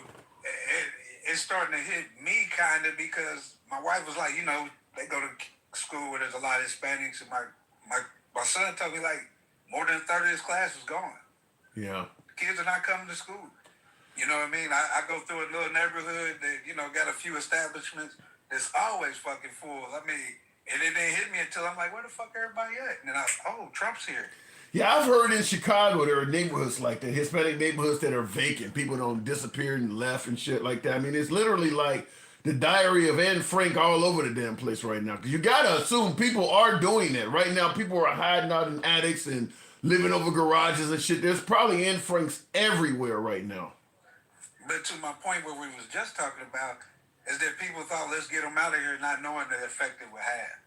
It's gonna. I don't think they care. I don't. But I get that. Yeah, but go ahead. The thing is, Trump convinced folks that they were rapists and murderers. So, as his border czar said, you can't put a price on safety because he was asked like, you know, can we afford to deport all these people, or what it's going to do to the economy and people's bottom line? And he said, you know, you can't put a price on safety. So, if you think that somebody is coming to rape and murder everybody, yeah, we may have to be hurting financially for a while, but this is worth doing. People believe these folks are dangerous. So what happens when it's just us quote unquote good old Americans left, and fucking eggs are $30 an egg, not even a fucking dozen. And people are still getting raped and murdered. I don't know. Exactly. Yeah, I don't know. And I mean, you know, you said, you know, this new world order, one world order shit. Who's gonna police us when everybody's fucking starving and desperate? Well, now you're going to wait. Well, Trump will be long gone by then. Now you're going into the Mad Max realm. But his damage will be done. You know what I'm saying? I mean, he'll be long and gone, but we'll still be reaping the benefits of his great presidency, so to speak. Well, you can't hate on the man for doing what he promised. It ain't like he promised what he was going to do. We stared it in the face and he got elected. We did not do anything to stop it because Kamala Harris sucked a little dick 40 years ago. So this is what we get. I mean, and I'm assuming that a lot of those people that felt that way would wish she was sucking dick on live TV at the Oval Office right now. I gotta go. Furback. You know it, brother. Appreciate it. Good talk as always, man. Thank you. All right, moving on with the program, and gonna ask that you guys tap the screen. Certainly do that. I haven't asked that for a minute. Get the likes up to about 40,000, if you will. So let your thumbs not be lazy. You know how the program is ran. We don't block, ban, or censor. We are always MAGA friendly. Been that way since day one, always will be. We go left of Bernie Sanders to I'm having dinner with Q. For you folks that may be new to the program, understand that we're here Monday through Friday. If you enjoy this type of content, a subscription on YouTube horizontal, YouTube vertical. You can follow the program on TikTok or Instagram Live. We're on all 4 platforms simultaneously right now, as with every broadcast. So if you enjoy this type of dialogue, feel free to follow or subscribe. That's your boy, says J Aviation. Well, he's everybody's boy right now because he is our commander-in-chief. Did you know our naval warships are too big to go through the Panama Canal? Trump is making a fuss for what? Well, yeah, that's due to climate change. I have heard that because of the lack of water required to operate the Panama Canal, they have less water in the area because it's not raining as much. And with less water, there is less buoyancy for larger ships going through the Panama Canal. So they've shrunk the size of the ships they can come through, or they're charging considerably more for really big vessels. I think the United States that's why the United States is being charged more than normal. Trump doesn't give a shit about that. He wants to be charged a regular price. So you're right, he is making a fuss. He doesn't give a damn about climate change, but that is why the cost of passage through the canal is going up, because they don't have as much water coming down due to climate change. Elon is known to shut down important systems remotely, hence why Trump picked him before the election. Yeah, he locked out a ton of people in the, there's so many offices, so many departments of the federal government they're targeting. Which one was the one he just locked? Was that the U.S. aid, I think it was? Like I said, if you're in the federal government, I don't care what you're doing, EPA, FDA, ATF, OSHA, somebody brought that up. If you are part of the federal government, work on your resume. Work on your resume. Either you're in danger of losing your job through resignation or termination, or you're likely to continue working in a hostile work environment. It's just if you're part of the federal government, God bless you right now. God bless. Next 4 years are going to suck. Next 4, I mean, because it's only been 12 days, and hundreds of people have either lost their jobs or on the cusp of losing their jobs. And you still got another 3 years in about 10, 11 months of this shit. I would say work on your resume if you're in the federal government. It just, the morale for federal employees has got to be at an all-time low. I mean, you don't want to go out and make any major purchase at all right now, because you don't know if they're going to come through and just destroy your whole department. You just don't know. You don't want to email or say anything. You don't likely want to go on any websites or do any Google searches. You don't know what is being tracked. I mean, it's literally like the Rockwell Michael Jackson song of the 80s. I always feel like somebody's watching me. There's no way in hell I'd want to work in that environment. I just wouldn't. Not to mention all of the perks and benefits that you generally get from working at a government job, such as pensions and all. None of that's guaranteed. So even all of the motivating factors for why you'd be happy to work for the federal government may all disappear overnight. I would definitely be trying to see if I could go somewhere in the private sector and leave that alone. In the comments, Strawberry Milk says he is draining the swamp. He is draining everybody. The entire federal government is not the swamp. There's no way that all of the prosecutors who prosecuted the January 6th protesters, they're the swamp. But the guys who actually committed the violations at the Capitol building, they're the good guys. No, that ain't draining the swamp. That's favoring your people over everybody else. You're going to speak favorably of the protesters, and you're going to speak negatively of the folks that prosecuted them. No. You ever seen some of these cases where somebody is, I'm just going to say somebody black is in the hood talking shit to police or doing something wrong. The police arrest them, and everybody starts chastising the police and saying horrible shit about the police when the black person was actually clearly committing a crime. That's what MAGA's doing right now. That's exactly what MAGA is doing right now. They're chastising the police and making heroes of the guys who committed the crime. They're doing that right now. And it's not even up for debate because they're on video doing what they did. Let me go back to the box, though. Real quick before I continue on, I want to make sure I didn't miss a super chat. It says, Junebug, read The Prince, The Art of War, and Mein Kampf. This is where we are. Well, I know what Mein Kampf is. I've heard about Sue's Art of War. I haven't heard about The Prince. But that last one, considering the author, is frightening enough. As you're telling me to read Mein Kampf and suggesting that that's where we are, that last one is frightening enough. Junebug Lynn, that's scary. That 14 days? Can we have devolved? Can we have devolved that far in only 14 days? Look, I understand some of the things Trump is promising are controversial, but it's been 14 days. Can it be that bad? Excuse me. Oh, MAGA, you know how MAGA is toxic, says Will. It's promoting the meritocracy. They are promoting nepotism.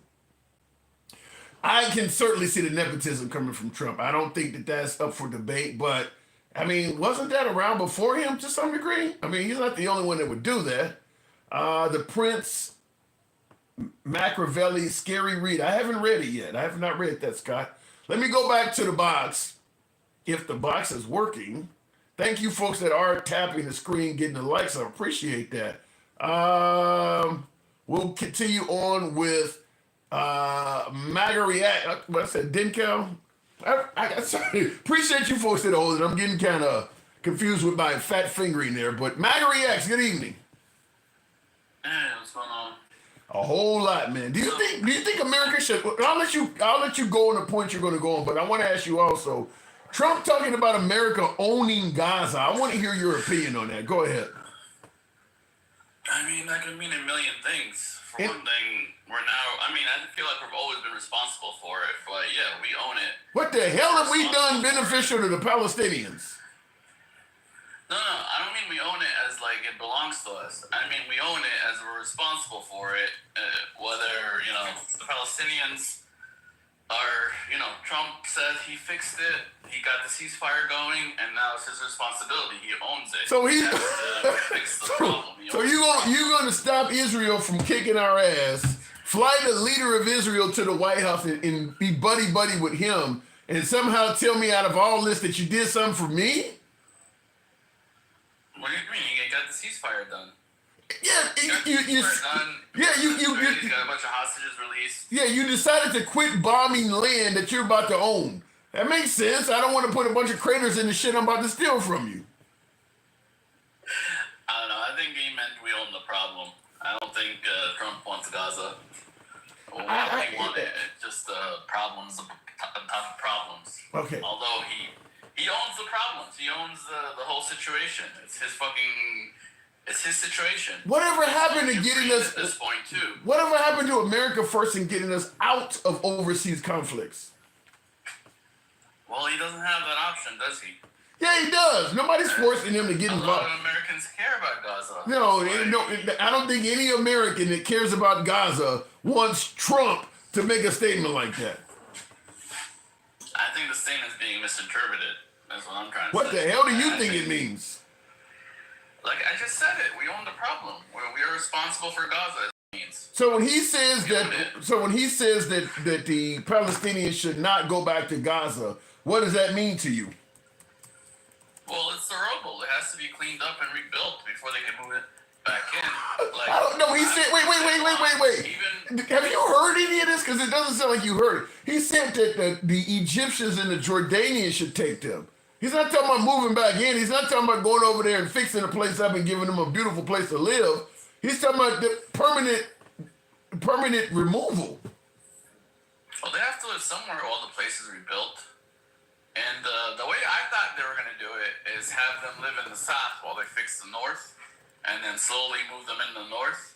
And then you think America, that does not want to send money to the Ukraine, is going to be okay with putting a bunch of money in repairing the Gaza Strip that was blown up with the weapons we gave them to do it with? Does that make sense? Well, we own the problem. That's how we have to do it. How do we? No, we don't own it. We don't own any of this. We do own it. How? Israel is our biggest ally. We paid for the weapon. There's a lot of people here that care about it.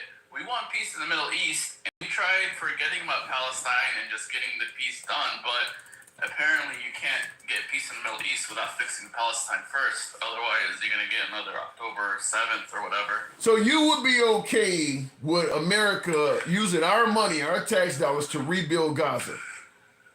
I think that's going to happen. That ain't what I asked you. Yeah, if it means peace in the Middle East and no more terrorism or, because I'm Egyptian, remember. That's my backyard. Okay, so well, because if they don't fix Palestine, guess what? They're gonna end up in Egypt one way or another, and they're gonna end up shooting the Christians before they shoot fellow Muslims, and all my family lives there. Yeah, I think some Christians are gonna get shot behind this for sure. Might even get blown up if you ask me. I think what he's doing sounds awful. I want you to hear this, and I want to get your opinion on it. This is what we were just discussing. Take some look. The Gaza thing has not worked. It's never worked. And I feel very differently about Gaza than a lot of people. I think they should get a good, fresh, beautiful piece of land, and we get some people to put up the money to build it and make it nice and make it habitable and enjoyable. And I don't know how they could want to stay. It's a demolition site. It's a pure demolition site. If we could find the right piece of land or numerous pieces of land and build them some really nice places with plenty of money in the area, that's for sure, I think that would be a lot better than going back to Gaza, which has had just decades and decades of death. Well, one thing he's not saying when he says that it's it's been the rubble and it would be better than going back. That land's not going to stay vacant. I mean, yeah, Gaza's destroyed right now, but he's saying that because it's destroyed, they shouldn't want to go back. You think Israel's going to leave that land the way that it is, or you think they're going to colonize it and put settlements on it? I don't think Israel's going to touch it because that would be just leave it in rubble for eternity. Well, no, I'm pretty sure we're going to end up paying to fix it. We'll probably get the Saudis to throw in some money, Egypt to throw in some money. Again, I think rebuilding isn't the big issue. Rebuilding isn't the problem. It's maintaining security. Like, I think there has to be a coalition of, like, Egypt and the Saudis and Jordan to go in there and govern and secure the place. Well, how do you respond to some folks who might say it looks like you're taking their land, though? Well, that's why you have to have fellow Arabs do it, not us. Like, we could pay for it, but, in the end, we'll probably have to go in there and secure it ourselves because you can't have the Israelis do it. And I don't understand how the this. best choice is to have fellow Arabs police themselves. He literally ran on getting us out of overseas conflicts. I'm not hearing that in anything you're saying. Well, I just said it. Fellow Arabs do it.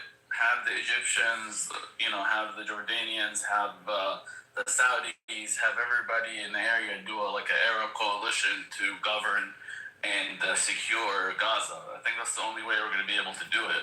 And so the Palestinians will live where? In Gaza, but they're going to live under the rule, I guess, of other Arabs. Something like that. Like, they'll have to have other Arabs police them. Because obviously... And Israel would trust that. And Israel would trust that. That is a big issue. I don't know if Israel would trust it.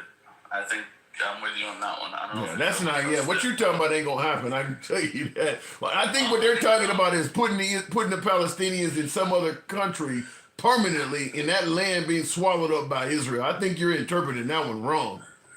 I don't think that's gonna happen. I believe what happened. It's not going to happen because people don't trust the Palestinians like that either. Because I think they were I don't know the history 100%, but I think they let that Jordanians basically took in a bunch of Palestinians like that a long time ago. And Jordan went from being like a Christian country to a Muslim country. So they basically took over Jordan last time. Do you think Israel got attacked on October 7th. Do you think that their response is justified of what's been happening since October 7th, or you think they went overboard?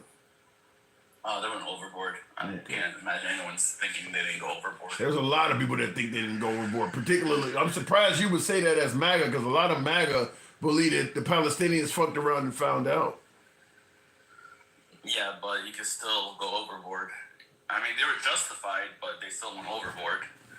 Can I tell you something? Yeah, what's up? October 6th used to be my favorite holiday growing up in Egypt. October 7th. I never understood October 6th. Is it 6? Yeah, because there was a big... I never knew growing up what the holiday was about. And then finally, like 20 years later, I found out that it was a big defeat of basically a bunch of Arab countries, including Egypt, defeated Israel by surprising them on that day because it's one of their holidays. So it was a big victory against Israel. Now, which I didn't know, but that used to be my favorite holiday. That's like July 4th in Egypt, I think. Wow. And well, they obviously tried to relive it that day. Well, again, they're just taking advantage of the Israeli holiday that's around that time. Yeah. Except that year it came on the 7th. Very. So. Now they claim that before that happened, that the Israelis were oppressing them, and it was essentially an open-air prison before all of this happened. Do you believe the Israelis were oppressing them before the October attack? No, not really. Yes and no. They don't even have a country. No, not really. They have no passport. They are essentially stateless people in Gaza. They control nothing. Yeah. The Israelis control all the utilities, the fishing outside of their waters. They have no power at all. You don't see anything wrong with that. Well, no, because they're given a ton of money, and they want freedom, MAGA. They want freedom. They don't care about money. They want freedom. They are a people with no freedom. You talking about money? They want freedom. I understand. I don't know. I don't have the solution to Middle East peace. So what do you want from me here? I just wanted an answer. All right, I gotta move it on back.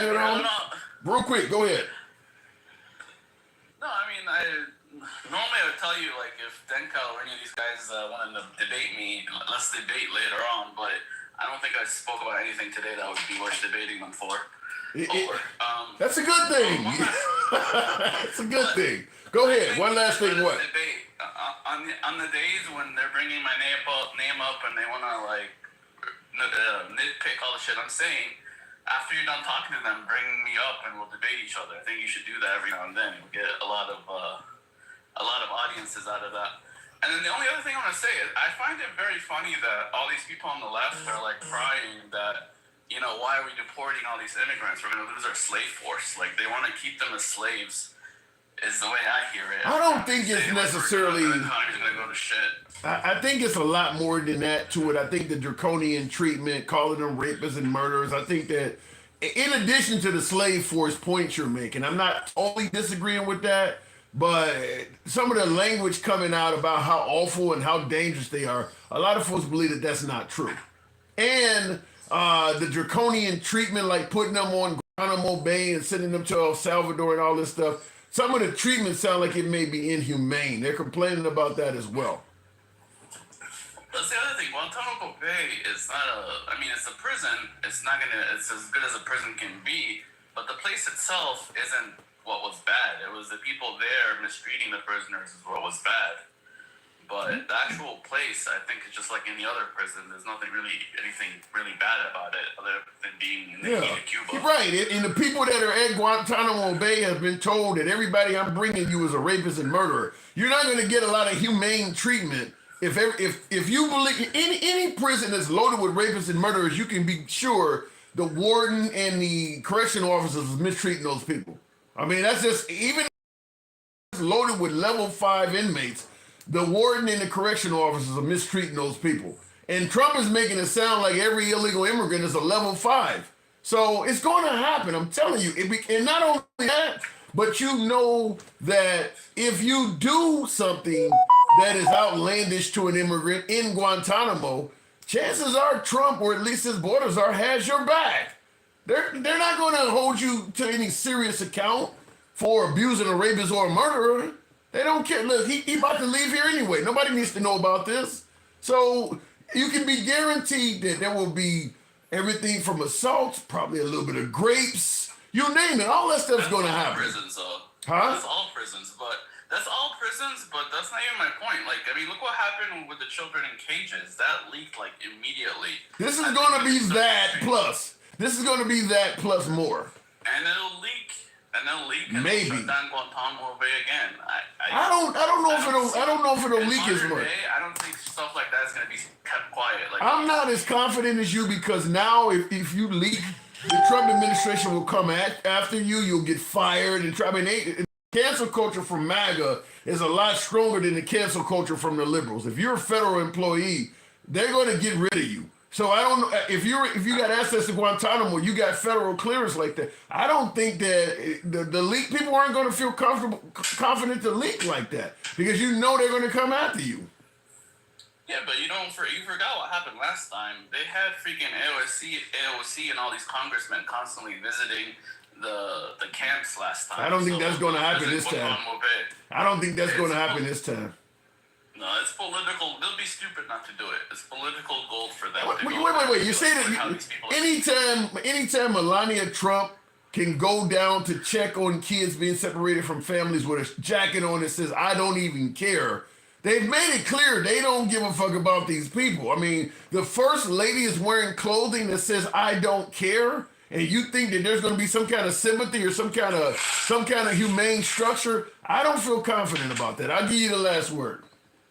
No, I'm not saying Trump is going to. I'm saying the Democrats are going to go down there and record, like, basically get this on camera to use it against Trump. If they're allowed to. If they are allowed to. They don't have to be. They can be denied access. Then they'll talk about that, and then they'll use that against Trump. I see it as a big win for them. If he mistreats the people there or mistreats any of these immigrants, they're going to use it against him. So hopefully he's smart and he doesn't do anything like that on purpose. Good luck I'm sure with it that. still happened by accident because it's still prison.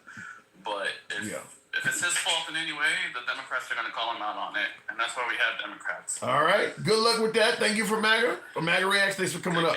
All right, and I will say the reason I disagree with him is because now he's saying if Trump does something like that, people are going to be criticizing Trump and things. Does Trump look like he care about being criticized? He's being criticized now. He doesn't give a damn about that. That's just one more thing that the liberals can criticize him on. I don't think he cares about being criticized. I mean, he's on TV talking about owning Gaza. You know what I mean? So he's already being, I don't think he cares about getting criticized. Continuing on, make way for the Trump Tower golf course and resort in Gaza. He said level it and we will rebuild it. Yeah, and his son talking about it being beachfront property. That is possibly going to happen. It ain't gonna go well for the Palestinians. Like what my last caller was saying, I don't believe that. Mike, what am I getting wrong? Oh my God! First of all, they said that Donald Trump Jr. and Eric Jr. said that about Gaza in his first term. So they've been eyeing that property for years now. Wow. About developing and this shit. All you gotta do is go look it up. Let's get back to Janae or whoever the hell she was. This is my problem. Tim, in all seriousness. When I hear these white folks get on these panels and start telling us about, this damn proclamation. First of all, proclamations for most parts are just symbolic, right? It's not that he did anything different, but you can fill out a proclamation, but turn around and stop all of these acknowledgments of all of these Black History Month and Women's History Month in the federal government, because that's what he did. Mm-hmm. It doesn't excuse what he did. Now you're talking now for folks who don't know what he's talking about. He's talking about one of my earlier guests talked about Trump doesn't have a problem with Black History Month or any of this stuff because he issued a proclamation, and you're right. It doesn't have any meat behind it. No, it doesn't. It doesn't. And listen, and stop letting them come up here and say that shit in your face like you're not Black. See, they think that you're on their side. Let me say this, Tim. No, I push back. No. Yeah, you push back, but you giggle and say whatever. And I get it because I love you. But let me tell you something. This is what bothers me about this. They're always trying to trivialize the history that we've had in this country. They always try to trivialize. Now, check this out. I'm going to put it in simple, plain terms. We've had Roots. We've had Amistad. We've had 12 Years a Slave. We've got all of these movies, and it doesn't matter. Remember the Titans? We've got all these movies that show. What about the Irish? What movies the Irish have? Well, shit. Most of the time they tearing up shit. But I'm gonna get there I'm gonna get there in a minute. But okay. They always trivialize our history in this country. Can you name a movie where it showed white folks being oppressed like we were? No. Oppressed? Not one. There's not a scene. There's not an episode of a TV sitcom. None of that shit. So when I hear them talking and trying to go, oh, he wrote this beautiful proclamation, what it tells me is you have no idea of what our experience has been in this country. So I would advise you to sit down and shut up because... But here's the problem, though, Mike, is that if Trump wants to get rid of the Department of Education and go back to the states, what my last guest was talking about, that kind of stuff you're complaining about, that will likely be taught to kids in some states. 100%. That's what I'm talking about. They don't know. When he's talking about signing an executive order to get rid of Board of Education and DEI and CRT, they're trying to whitewash history so they can tell their version of it. And when I check this out, when I just said what I said, right? I'm looking in the comments when I said, show me something for white folks. MAGA, this house dumb MAGA reaction. 300 and Spartacus. Spartacus. We're talking about Spartacus. We're talking about, somebody brought up the Titanic. Well, if you remember the Titanic, all the rich folks tried to get off fucking first. Which is my point. They didn't give a fuck about the people that was in the basement. I was going to say, if I was going to bring up something worldwide, I would have said Braveheart. Yeah, and again, they weren't fighting against. Who were they fighting against? Everything you name, who were they fighting against? Yeah, other white people. Yeah. Okay, then. That's what I'm saying. So the answer to that is there is no example of it because they don't care about nobody else. But there is one example, I think, and that is That is what's happening in South Africa. The black people are fighting back and taking their properties back and oppressing white people to a smaller degree, but it's happening in South Africa. So I'll wait to see if that comes to a theater near you. They're not going to tell that story that way, Tim. No. They never do. They never tell a story which slanted to where they're doing the things that they're doing. True. Right? True. Never. Matter of fact, I will tell you one. And most of them have never seen it. Shaka Zulu. That whole series. But see, they don't want to talk about that. But I digress. When I'm listening to these people talk about a proclamation and what's happening over in Gaza, he just told them a week ago we might want to clean it out. Didn't he just say that, Tim? Yeah. Yep. And move them elsewhere. And Egypt said we're not doing it, and Israel said we're not doing it. And you know the crazy thing is when he said that the Jordanians and the Jordanians and the Egypt should take the Palestinians, I think one of the reporters told him they've already said they're not willing to do that, and he said, yeah, they will. So he's going to force them to take the Palestinians in. So they can take the problem. And this is what they are playing in all of our faces. White folks on that side, you know, we talk about the Irish in this country, like you said. Once that accent goes away, game over. Right. And then they turned around and started brutalizing us them damn selves. Yeah. The irony of that shit, right? So it's just it's time for people to stop making excuses and trying to make it seem like Trump is a victim or his administration is a victim. There's no victims over there. They have benefited from their white team privilege for decades. They continue to do it. They continue to demonize people. It was not a win on. I know you believe it was a win on those the tariffs. Tariffs, but it wasn't a win. I disagree with you on that. I think that I know you do. Yeah, I know you do. But those countries did what he can't show as a leader, right? Because a lot of that stuff was already in motion. But anyway, but it doesn't matter because they figured out just make him think that he won and he'll be fine. They figured that out. Make him think. And see, here's the thing with like a strawberry milk. It's a win because you believe it's a win because he says it's a win. Because he'll never admit when he lost. Hence J6 when Janae gets up here and tries to say, why are we still talking about it? Brought it up. She came in. Well, the thing about it is, Janae claimed that she ain't heard Trump talking about J6. I'm like, yeah, he's always talking about J6.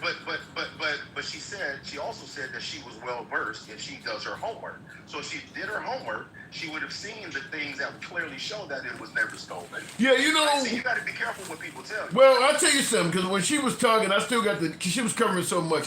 When she said that I do my homework, I'm well versed. I actually literally wrote down on my notes, I meant to tell her, if you believe what you believe on January 6th, you're not well versed. I actually have it written down to tell her that, but she was covering so much I didn't have a chance to get to it.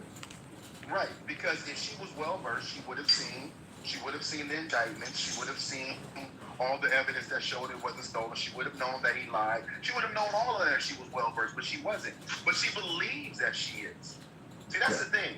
And here's the one thing that white America can do consistently. They can believe what they want, and they can go back into their lives because they have the privilege and the complexion for the protection. See, they can go back in their lives and say whatever they want and go back into their communities and believe it because most of the people around them believe it. Because they're not living in any diversity anyway. That's why they have a problem with the word diversity. That's why they have. Did I lose you? You don't really know anything about it. Okay. No, sir. Yeah, I see the comments. Stevie, inclusion and equity. Yeah, Stevie D says, please tell me, LOL, this fucking guy. Stevie, you gotta explain what you're talking about, but yeah. But Stevie D is a perfect example, Tim. As soon as we start talking about something they can't relate to, they can't relate. That's the whole problem. Because they think that the history that their life experience is the only experience. And when you start telling them something that they can't relate to because it makes their race and their colonization that they've been born into so bad they don't want to face it. But the funny thing is, you wouldn't tell somebody that was a victim of Luke. You wouldn't tell Lincoln Riley's mom and dad to get over it, would you? That's a great point. That's a great point.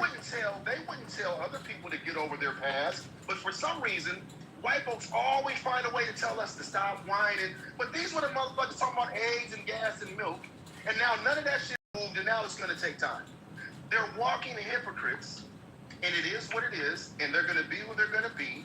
My only task is to make sure that my kids and my community and the people around me understand what the truth actually is, and not all this bullshit they're talking, because it's ridiculous. So how do you do that if we do end up losing the Department of Education, and it becomes clear that many of the Bible Belt states is playing games with history? How do you ensure that the kids of tomorrow know what happened? You got to teach it yourselves, because if we want to be honest, they weren't teaching it to begin with. Yeah. Black history in this country was an elective. They changed it to an elective back in 1986. See, it used to be a requirement. Now it's elective because, again, they don't want to sit there and hear. See, they're afraid their white kids are going to come home and say, did our people really do that shit? Yeah. They're afraid of that. That's their problem. They're afraid of that. They're afraid to say, but they'll be quick to talk to their kids about the problems in our community. That's why they're afraid. See, they have no problem talking about fear, about Hispanics and Haitians and all this, because he just did it. He just showed us everything I just said. It's not like I'm making it up. But you can't say nothing wrong about white folks, because now we're fear-mongering and all this shit. They don't want to teach it. They don't want them to know, because then they got to atone for it, and then they got to say, and you voted for somebody that feels that way? Well, if I said this before, and I do agree with you that there's been a concerted effort since forever, basically, since the beginning of the time, to downplay what happened during our darkest periods. But I do believe we could get past that stuff if they would just put everything on the table and quit downplaying it. I mean, I think the downplaying it is what keeps it going on, what keeps things dragging on, because the more you lie about stuff, the further out in the future you drag it, because in the future somebody's going to prove you lied today. So just get it all out, like Black Wall Street, for instance. That didn't come out, clearly for probably 100 years. Like, just tell the truth. Matter of fact, I challenge you. Every time America asks them, do they know about Black Wall Street? Most of them still don't know. Yeah. And then they'll say, well, I have to go do my research. And it's like, yeah, but you won't. You're not going to get off this live and go Google that shit. Well, I think the answer would be more like, look, it happened a long time ago. Nobody that suffered during Black Wall Street is alive. I think one or two of them might still be, but they're going to say, it's a long time ago. They're not alive anymore. Let's just get over the past. As if burning down an entire 3 or 4 city blocks of all black-owned businesses because a white woman got scared on an elevator because she was on an elevator with a black man and said that he did something to her that he didn't. And so they tried to go get him out. So somebody wanted to know about it, and all the white folks in the town wanted to go get him out of the jail and hang and unalive him. And black folks that came home from the war rose up and said, "Not today." And then they got all the towns and aligning towns around. They basically formed a lynch mob. Yeah. And went and burned the whole city down behind a lie. But we've heard this story before. Isn't there a young man named Emmett Till that's not with us because they said he just smiled at a white woman? Well, I hate to rehash something people don't like me talking about, but that's why I was so critical of the Haitian migrant comment, because it could lead to that happening there, where you might give somebody, an excuse to go into that city and start, killing a bunch of Haitians because they believe, you don't convince folks that they're eating folks' pets. When you start making crazy rumors like that, you can get people killed. So that's why I've been fairly critical of Trump for saying that. And of course, he's been in office now, and we've seen no evidence. In fact, they've not made any effort to even prove what he said was true. Because it doesn't impact them. And Magda React just said it, and Janae just said it, and they just want us to just, why are we still talking about this stuff moving on? Because it matters. I mean, I know it doesn't matter to you. I know it doesn't matter to your whiteness. I know it doesn't matter to your white privilege, because you don't want to lose that.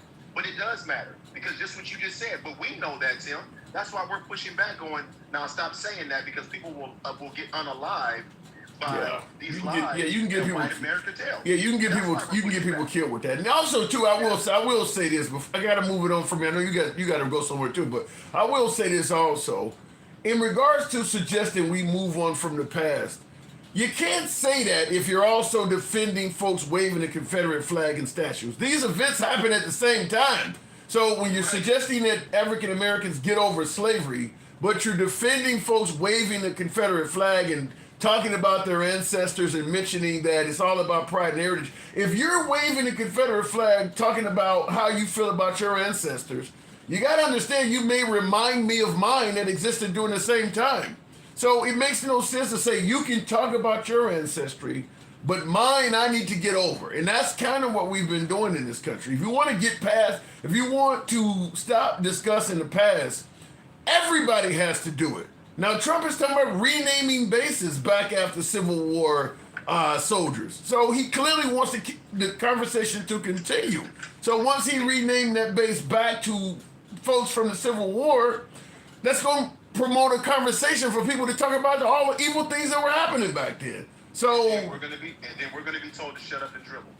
Pretty much. We're gonna be told to ignore the blatant racism shit in our face and just get back to work. Just shut up and dribble. And even in the comments, they said we're always being a victim. You know, and that's the funny part about it. It just kills me how they just continue to trivialize or minimize what happened to our people and how it still impacts us today. And they act like a lot of black folks that were living back then aren't here anymore. They are still here. There are some that are still alive. There are some that did go through it. I see one every day. I see my grandmother every day. She's 102 years old. She's seen all the bullshit. So when people want to act like this was 300 years ago, it started back then. But I'm going to tell you this, and I'm going to land my plane here.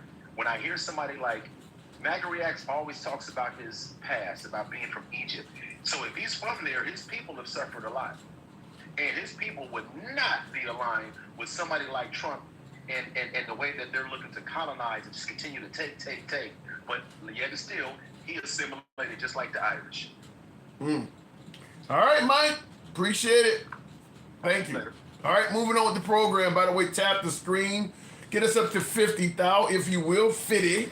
FIDDY. I appreciate you folks rolling with your boy on this Tuesday evening. Like I said, we've been talking about Trump suggesting that right now News Nation has the ticker on it. It says Trump, U.S. will own Gaza. And I wasn't coming on here to talk about that, but that developed while I was on here, which is, I can't even explain why he would say that. The guy who's going to get us out of overseas conflicts is talking about owning Gaza. I don't know what to say about that. Looking at the comments, Will G, funny thing about MAGA, gaslighting is that it ends up as egg on their faces. They act like that we're concerned with cheap labor for immigrants, but it was MAGA business owners hiring them for cheap. I think Trump, didn't he also, I don't know. I don't think he admitted it. Wasn't he found to have once employed some immigrants himself? I know Mitt Romney. Look, rich people gonna do rich people shit. It's not just politically oriented. I'm sure there's plenty of rich Democrats that would have no problem employing an illegal immigrant as well. I mean, rich people gonna do rich shit. That's just what it is. I mean, even if you're not talking about illegal immigrants, let's take somebody like Jeff Bezos. Allegedly the second wealthiest person in the country. Amazon workers all over the damn place talking about how shitty they get paid. Rich people gonna do rich shit. They don't like to share. So if they can get their hands on some cheap labor, they gonna go with that. If they can't get it from folks coming across the southern border and working under the table, then they gonna pass laws so they can go to China with their business. They're seeking cheap labor. Doesn't matter how rich they get. They want to get richer. Rich people gonna do rich shit. KO Search says, Trump says he is invading Gaza now. Is he? I haven't seen that. You're saying that Trump is claiming that he's invading Gaza now, Afghanistan 2.0. I have not heard that. Gaza is, I don't think it would be Afghanistan 2.0 though. I think it would be over a lot quicker because Gaza has already been pounded to a pulp by Israel with our weapons. There's not a lot there for them. They can't even resist at this point. So, I mean, it would just be a slaughter. Most of Hamas is gone.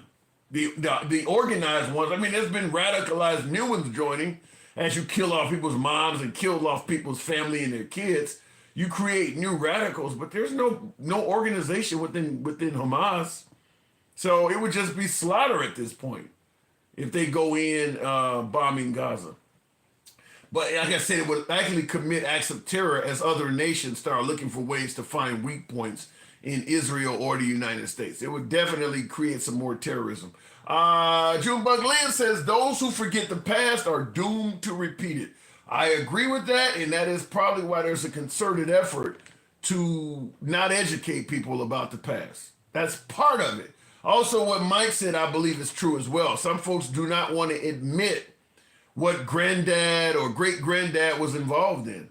Good example when you look at I can't think of the little girl's name, but it was someone versus Topeka board of education where this little black girl, there's a photo of her going to a white school when they first integrated, and you got all these white people that were literally spitting on this girl. I mean, full grown adults like you and me spitting on somebody in elementary school because you didn't like her skin color in your school.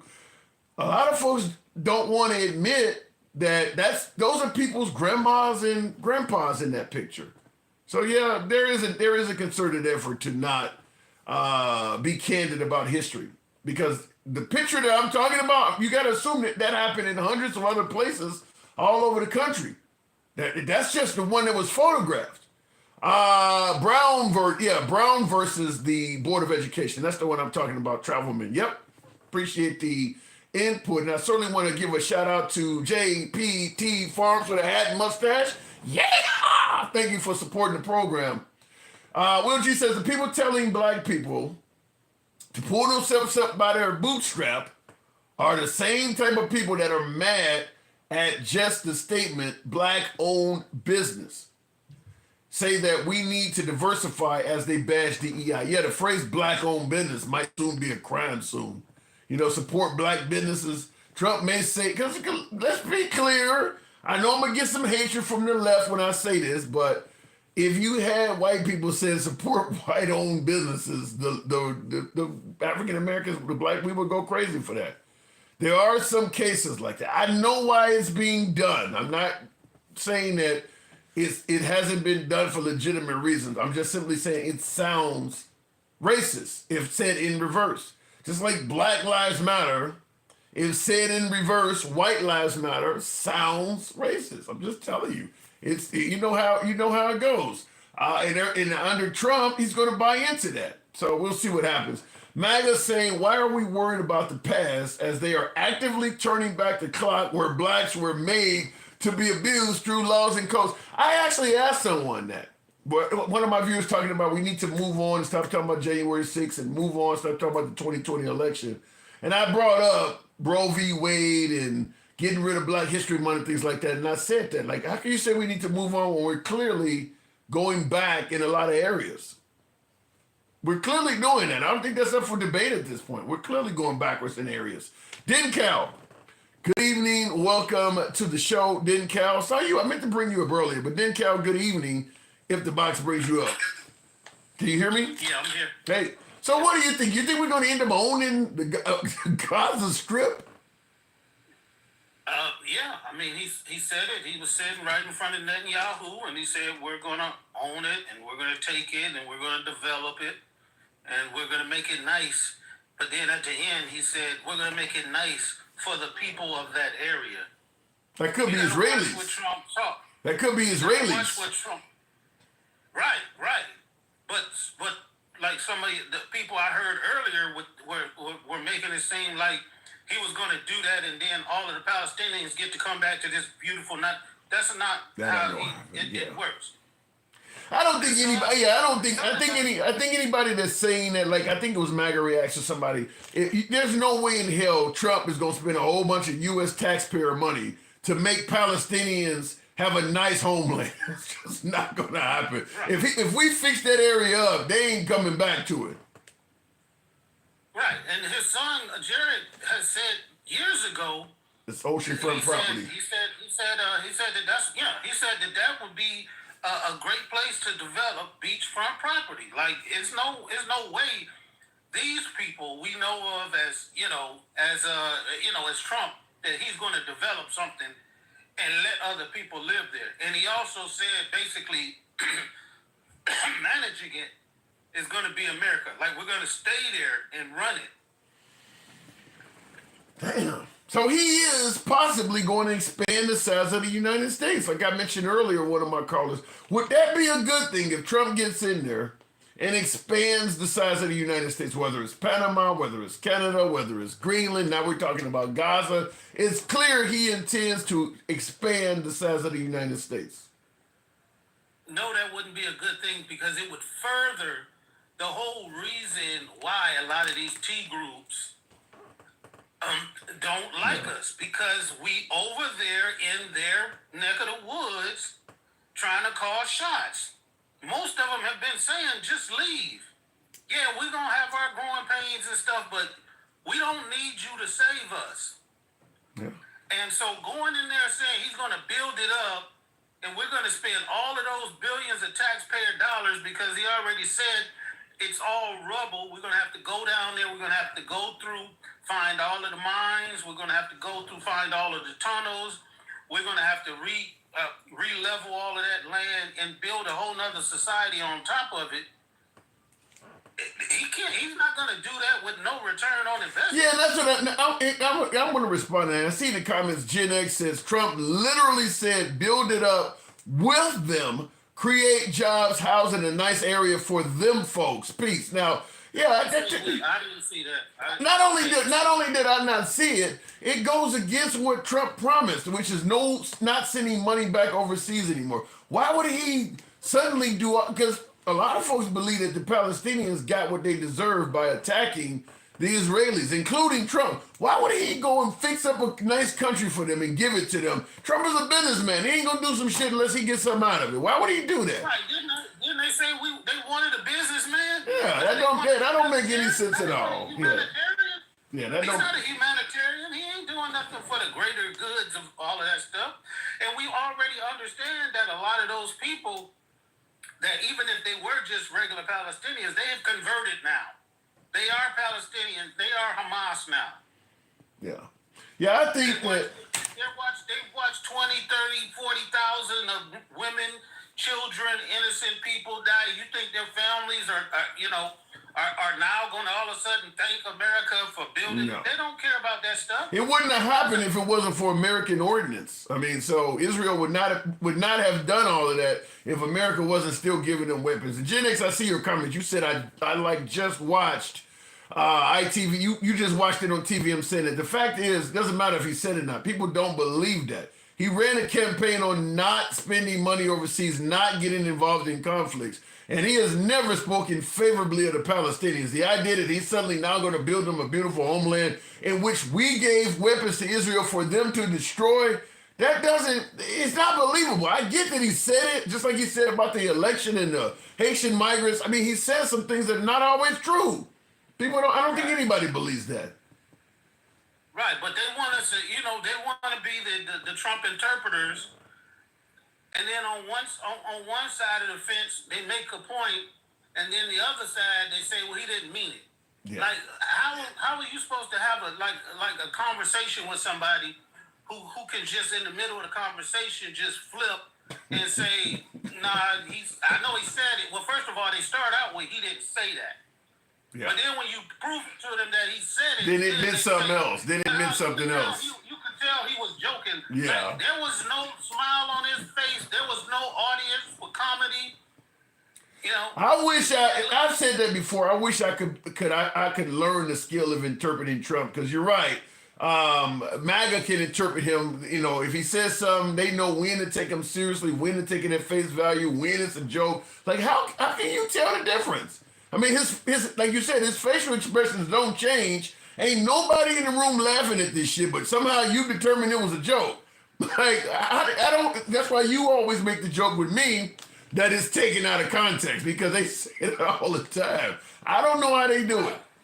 It's ridiculous. How can we have a real good conversation if at the end of the day, even when I provide you with all this evidence, you say, well, look what Biden did. Like, we can never get to an understanding of what facts are if you're just going to move the goalposts every time. We're going to leave this conversation and you're going to go somewhere and say, I destroyed them in that lie. And you didn't. But that does show you how powerful he is. He could be the most powerful president we've ever had. Oh, he definitely is right now. He is. Like, as much as it pains for me to say, for him to just make these executive orders that we all know go against the Constitution, you know, literally we know that he committed a crime in allowing these people to stop already appropriated funds from Congress. Congress controls the purse strings. Yeah. If the president doesn't like something they do, he can veto it, but he doesn't get to say, well, no, we just gonna cut everything off and only turn back on the stuff when the outrage gets so big that he say, oh, I wasn't talking about that. Is it possible? Is it possible that folks are just scared of him? Yeah, that's what we were talking about. Like, yeah, being the most powerful person, and it's not because it's not because like he's coming to the table with facts and people listen to him. You know, like maybe Obama, like he was able to get into a room with a person, sit down, talk about facts, talk about history, and come to some type of conclusion. That's not what he's doing. He's just saying, you know, I said it, and so therefore go do it. Like, but at the end of the day, is he not getting shit done? I mean, he made the promise of what he was going to do, and it looks like he's meeting those promises. We've talked about that. Getting shit done.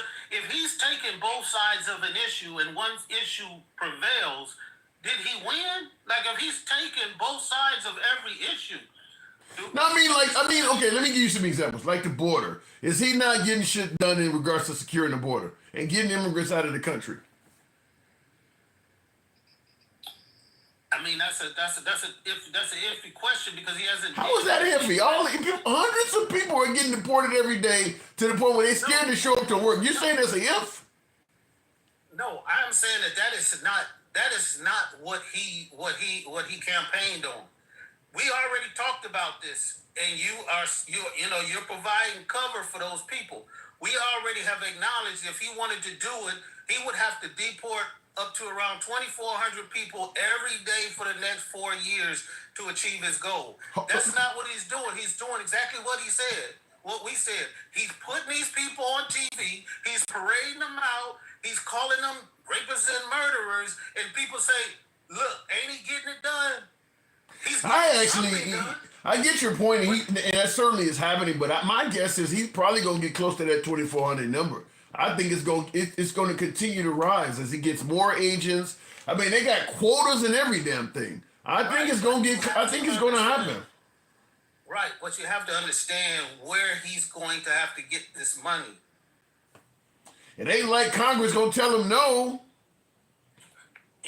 But it also ain't like he's got filibuster.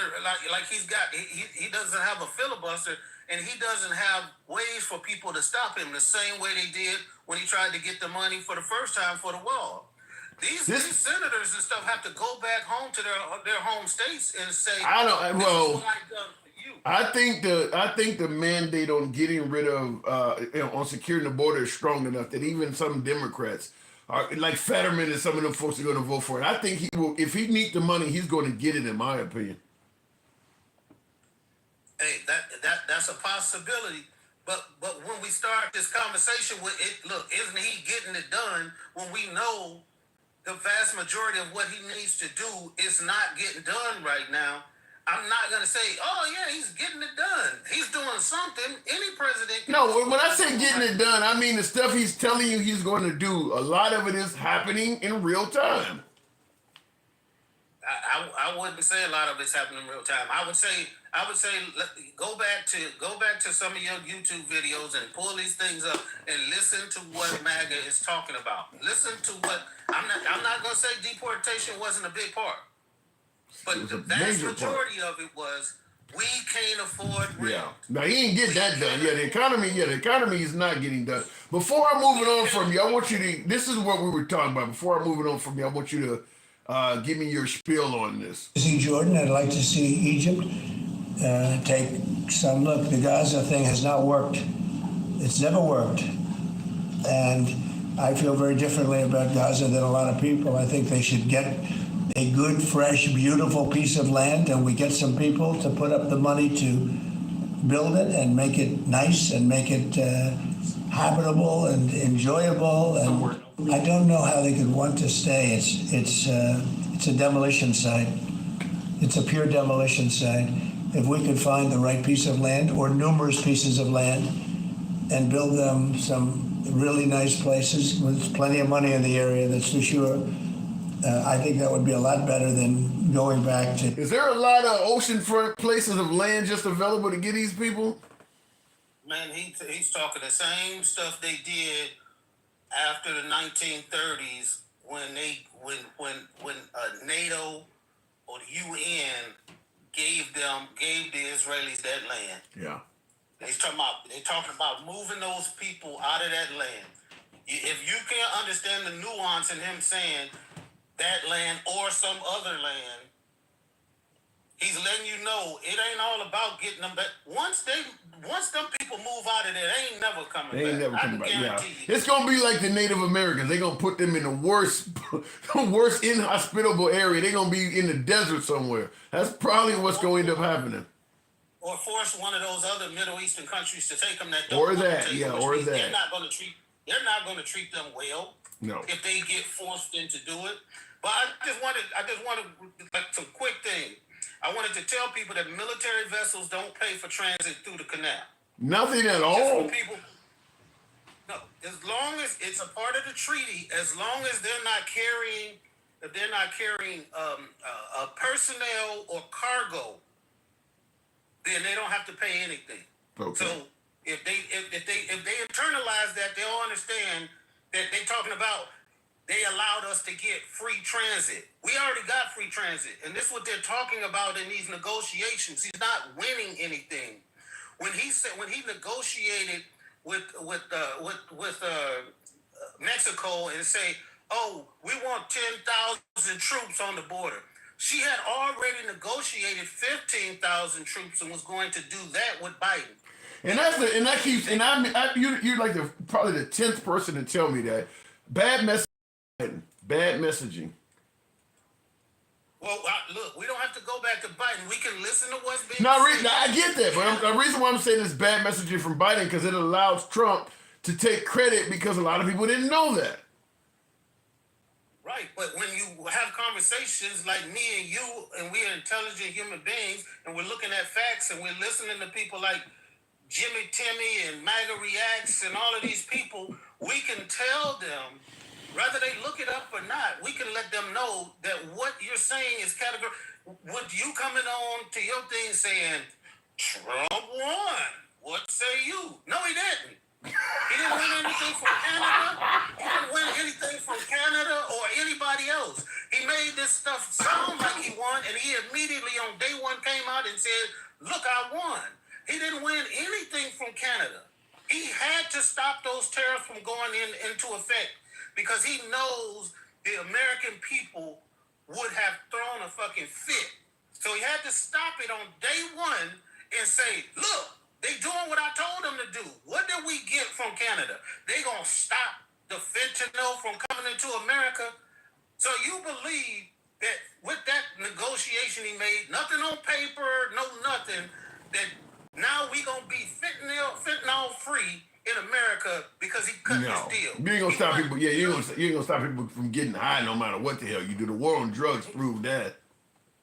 Yeah, he won nothing. And if he's worried so much about drugs, why did he release the guy who was arrested for the Silk Road convict, who was the biggest, DRUG dealer in the whole world, and he had a website where you could purchase any type of meth or any type of, I haven't heard that.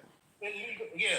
Check out the guy, the Silk Road convict, and you'll see he was the biggest, and he was running it through a website. He got caught and was given like 20 years, and Trump released him. Even though he said on the campaign trail, anybody caught for selling drugs should get the death penalty. Must be some kind of kickback. I gotta move it on, no dang town. Must be. And one quick last thing. Now, what is he talking about? Stopping the war in Ukraine. He said it's about the minerals now. It ain't about. He just want to stop the death and stuff. He wants Ukraine to admit that they're going going to give us a deal where we get all of these free minerals from Ukraine.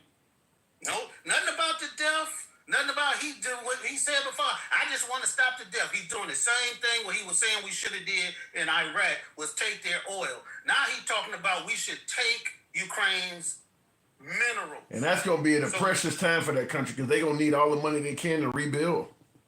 Well, we was already going to get all of that. Me and you done had conversations. We was already going to own Ukraine after this war. Yeah. After all of the money and loans and everything, it was already going to happen. But Trump told us it wasn't about that. He was just tired of seeing people dying. And on day one, he was going to call the proper people and he was going to get this done. Now he's talking about if Ukraine gives us a deal, then we'll end the war. He's negotiating. That's what he is. That's what happens when you put a businessman in charge. Dick, I got to go. But that's what happens. The art of the deal. You put a businessman in charge, he always is negotiating for the greenbacks. That's what he is doing.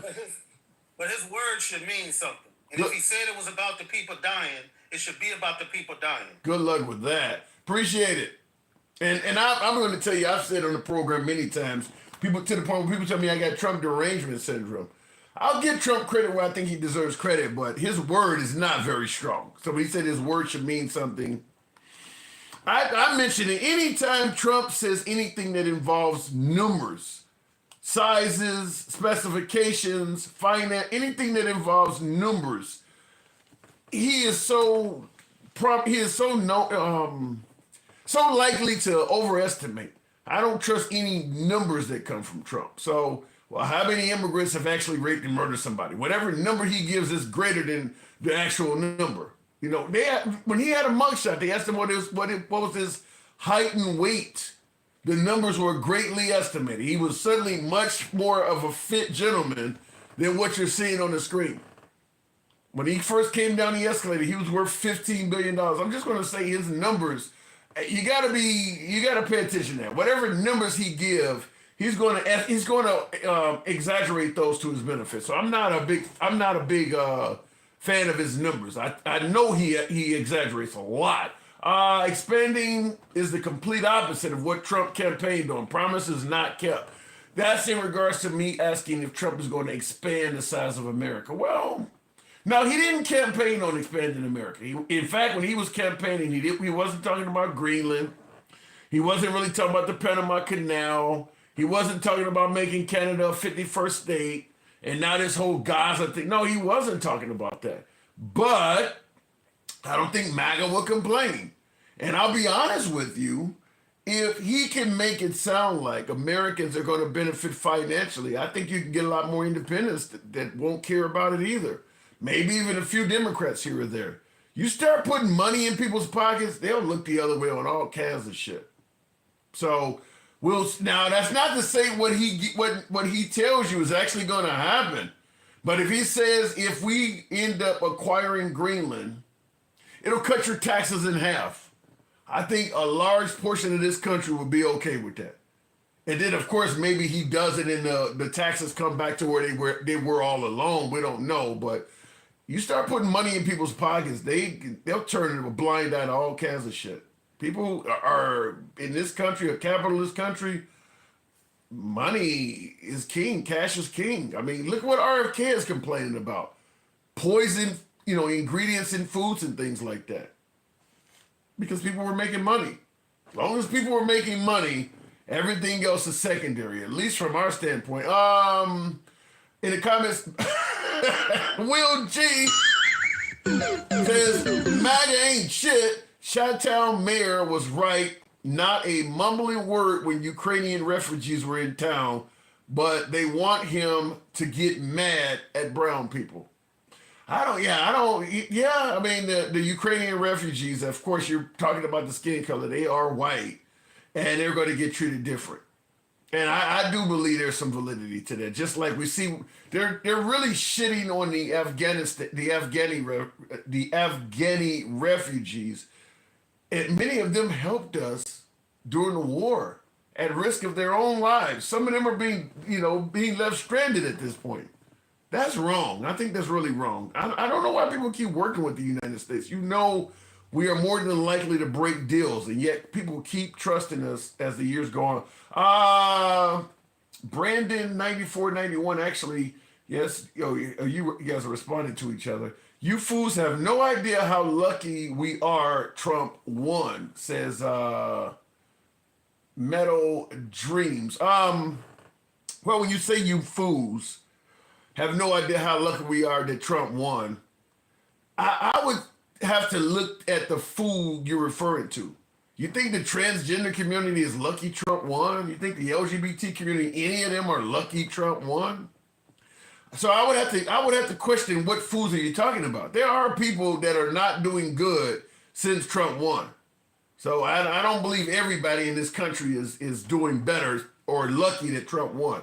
He is going after people as well. How many federal employees are going to lose their jobs? You think that they're lucky that Trump won?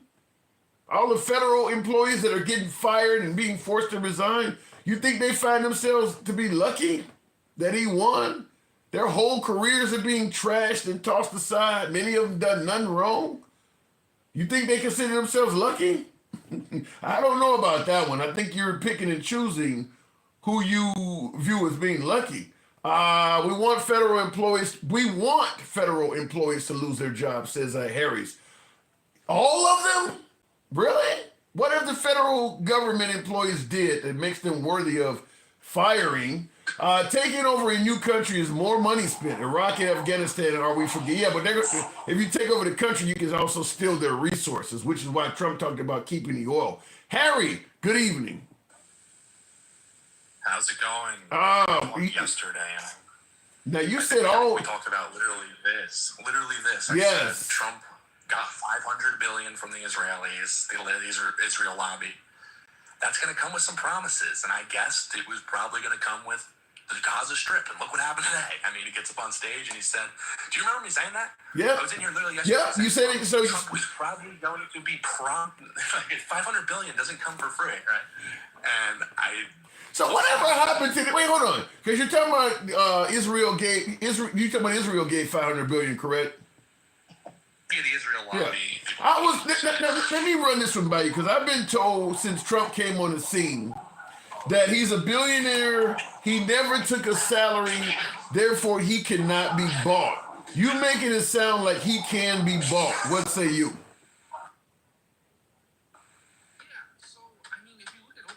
I can't hear you. Your volume. Something's wrong with your audio. Something's wrong with your audio. I may have to drop you, Harry. Hello? I hear you now. Can Trump be bought? Yeah, I heard your question. I absolutely think, if you look at the top donors, this is exactly what they want. This is our playbook. How does this help America at all, right? Annexing Gaza, deporting 1.8 million Palestinians. He promised mass deportations for America, not Palestine. I guess he never specified, to give him credit. To be fair, he never said that there was going to be a goal. He promised a golden age and mass deportations. Right. He never specified what country, though. It looks like it's going to be a golden age for Israel and mass deportations for Israel.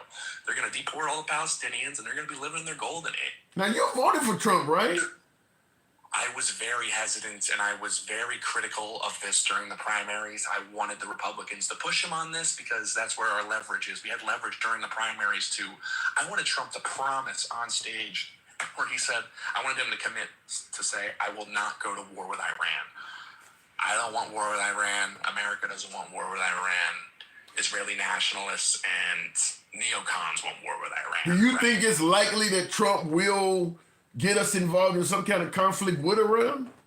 If you look at the New York Times articles that are coming out day after day. They're talking about nuclear bombs being built in the mountains, and Mark Levin's calling for Trump to literally destroy the centrifuges, which are buried deep in mountains in Iran. Now, with you being a reluctant, as you say, Trump voter, do you have voters' remorse? No, because I was one of the few people that was criticized by MAGA, called a traitor. They said, shut up and get in line. You're going to hand the country over to the Democrats. And if anything, I just feel vindicated because I called for this before the election. I knew he was going to do the bidding. Yeah, but you also voted for it to happen. Yeah. I also placed a large wager on Trump, so personally, So you're gonna make a few bucks. well, it was more than a few. It was a very large wager, largest wager in my lifetime. It was. So it almost sounds like you kind of view Trump as evil. I think Trump is. I love the guy. I don't think Kamala would have been any better. I think the Democrats are just as compromised. This was the fucked up part. But I don't know. It seems like he made a deal to get out of the whole. After October 7th, everything flipped. The betting market odds flipped. The media coverage on him flipped. They started really going after Joe Biden and the Democrats, and it comes with a deal. I don't think that stuff happens for free. The media doesn't stop castrating you and calling you all these terrible names and then flip on You're actually being, considering how you're actually being fairly reasonable today. I mean, we're on a different side of the aisle politically, but I think your points are resonating. I think you're being fairly reasonable in this one of these diehard boomer MAGAs that are going to say Trump is right about everything today.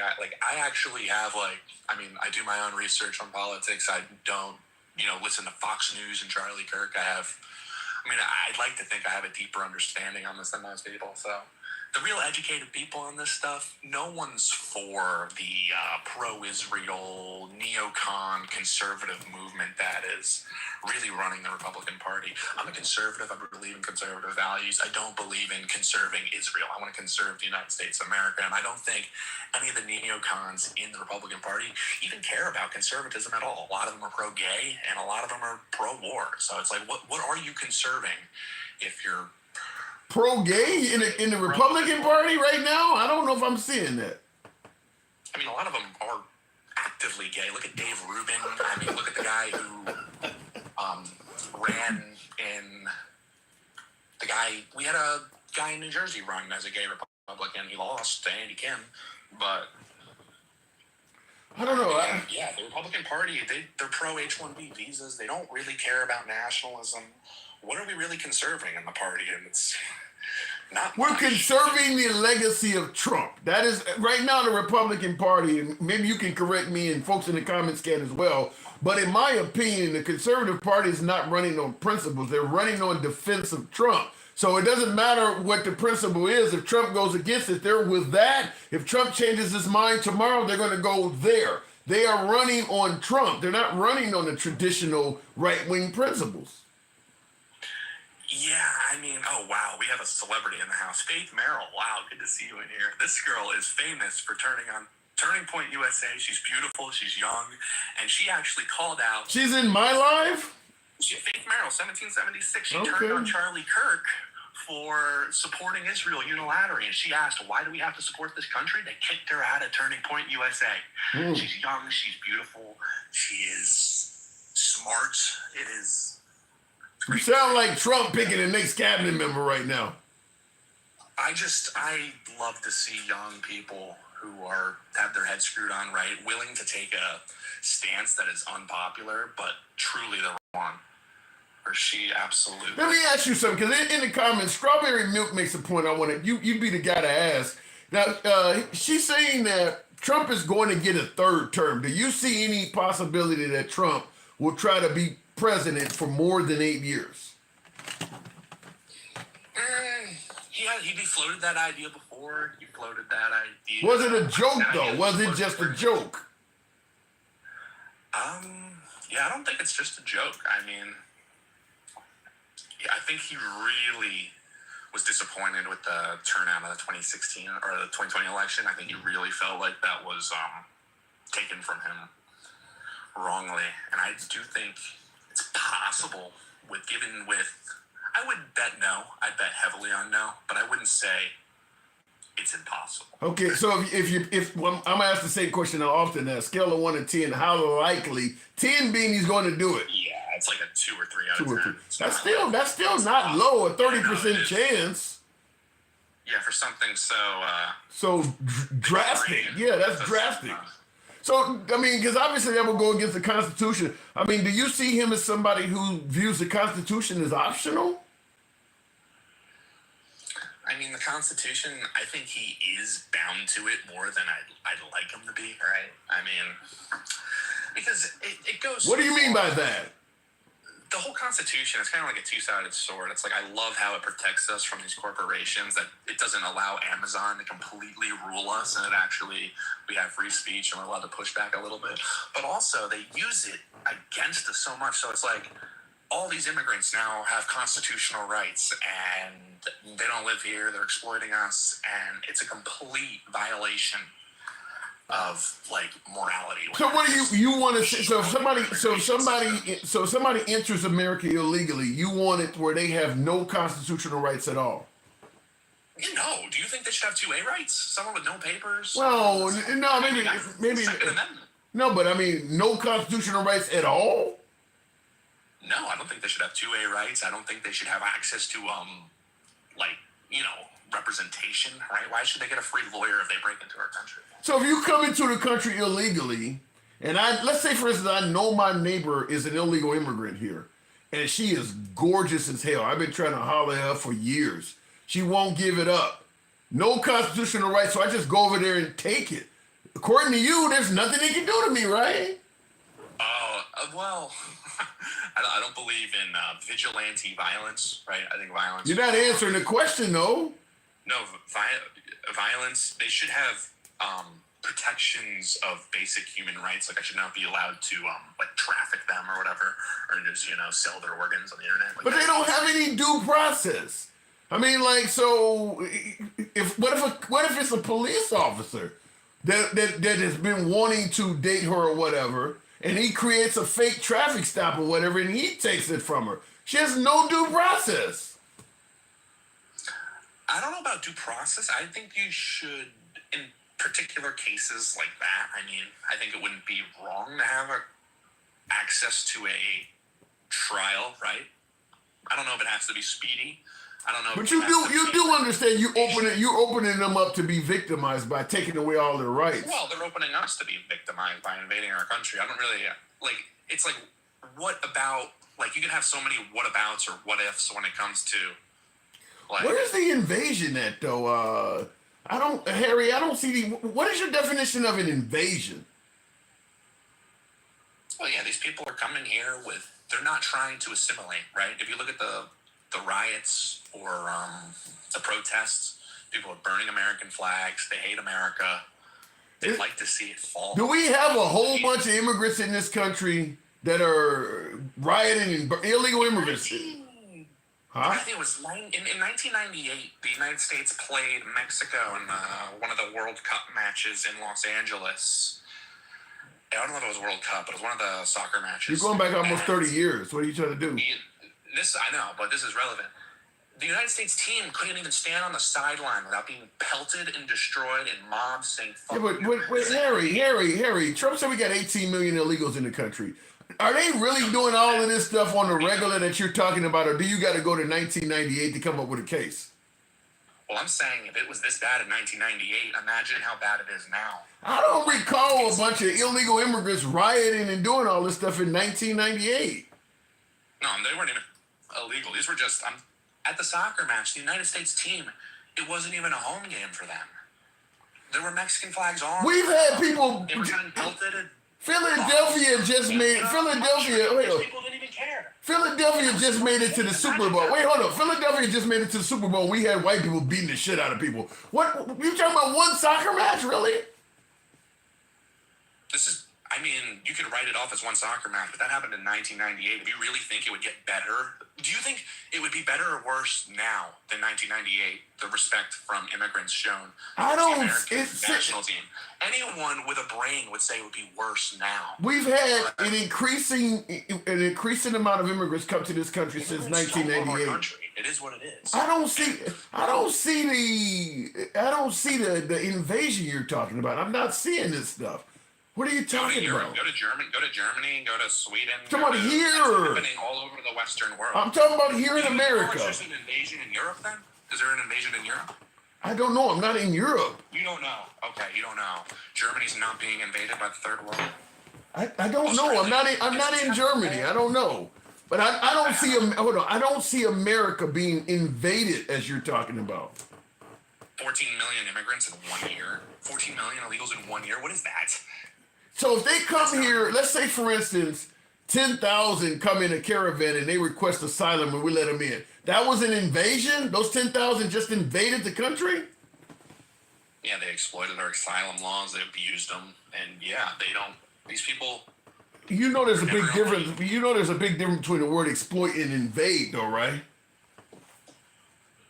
I see it as invasion because there's no end in sight, right? Like, there's What? no start and there's no beginning. With immigration, you carefully look at where these people are going to grow, how they're going to immigrate into society, where you put them. When you just have I'm hearing what you're saying, but you know, invasion is usually used to invite. That's usually violence. I don't see you see asylum seekers as coming here to be violent. Well, yeah, they come from violent countries. I mean, the countries that they come from, Haiti, I mean, it's war-torn, full of cannibalism, voodoo.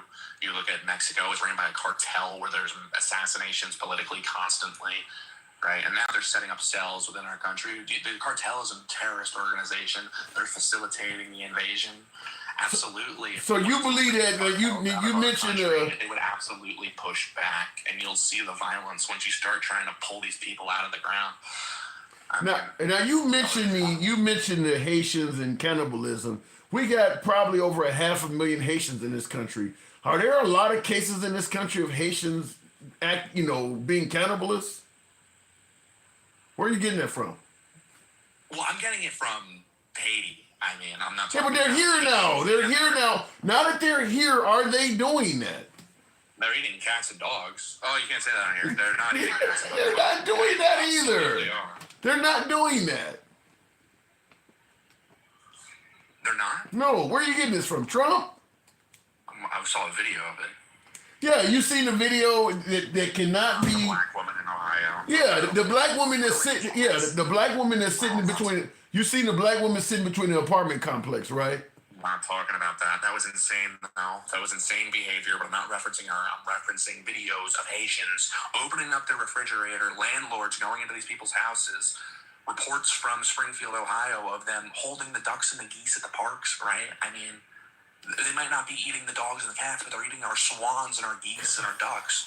That's insane. That's not true. They ate the community swan that was loved by a community in New York for 20 plus years. I don't know if swans live that long, but it was 10 plus years. They gutted this thing on the beach while the other one watched its mate. And I mean, this is just not something that you can have in a society, right? I mean, okay. In a moral society, we cannot have people come from the third world. And What the fuck? We have slavery in a moral society. What do you mean? America has a history that's worse than all of the shit you're talking about. We did that, all of that stuff here. You think America has a worse history when it comes to morality than Haiti? Yeah, I do. You should look up the Haitian Revolution. I mean, whether we're talking. Every single white person on the island after they did a voodoo ritual in the woods after sacrificing either a pig or a human. It's disputed by the historians on which one it was. I think I would. I tend to think it was a human. I would raise that with the Trail of Tears, and that's worse than anything you're talking about. And I'm not even going to talk about slavery and all that. I mean, yeah, America has a way worse history of it. And not only that, but our history of doing it is longer. Trail of Tears was a war. We fought a war and we won. A war? There wasn't no fucking war. That was us deciding we want to kill and conquer and calling it a war. There wasn't no war. Them people were being friendly to us. The Native Americans were being friendly to us. Scalp you alive. They put your head on a stick and shrink it and put it in a jar. They started scalping and doing all that shit when it became clear that these people are not friendly. That's when they started scalping. Did you get that from the Disney Channel? Seriously, what historian said that? Like, you think these Native Americans were wholesome chunguses trying to get along with the European settlers, like trying to say, "Welcome to our land"? It's like, no. Ain't that what you see? Is that not what you see? Each other for generations. Is that not what you see when you see the Thanksgiving pilgrims sitting down with the Native Americans? Ain't that what they tell us, that they were friendly? The fucking Disney Channel from the Department of Education. That ain't come from the Disney Channel. That came from the American government. That bullshit did. That didn't come from the Disney Channel. That was the American government telling us that the Native Americans and the Pilgrims. Yeah, it's I mean, it's a bit hyperbole. The premise is a lot of the history and textbooks. Okay. Obviously, you and I disagree on this shit. What about So we'll eat it up. But what about the notion you believe all the federal employees should be fired? Why the hell would you believe that? Not all. I just think a lot of the federal employees, like all these unelected bureaucrats in the CIA, the FBI, the DOD, a lot of them just want to jail patriots and throw white people in jail. What is your definition of a patriot? Well, here, someone who loves the American flag, loves grilling, loves like dogs and shit. Like the FBI, for example, was throwing them on watch lists, right, for being aggressive at school. Loves grilling, loves dogs and shit. Dogs and shit. It's like if you like grilling hot dogs. You're an American patriot. All right. Okay. All right, Harry. Absolutely. Do you not think the FBI was targeting these people at the school board meetings, the January 6ers, to no end? We're getting. I think the January 6ers would have been okay if they had never listened to Trump claiming the election was stolen. They would have been perfectly fine in their normal lives until they bought into that shit, went to the Capitol building, and did all that stuff they should not have done. If they had just simply went about living their lives and did not fall for what Trump said, they would be okay. What about the people that didn't go in and were harassed, indicted?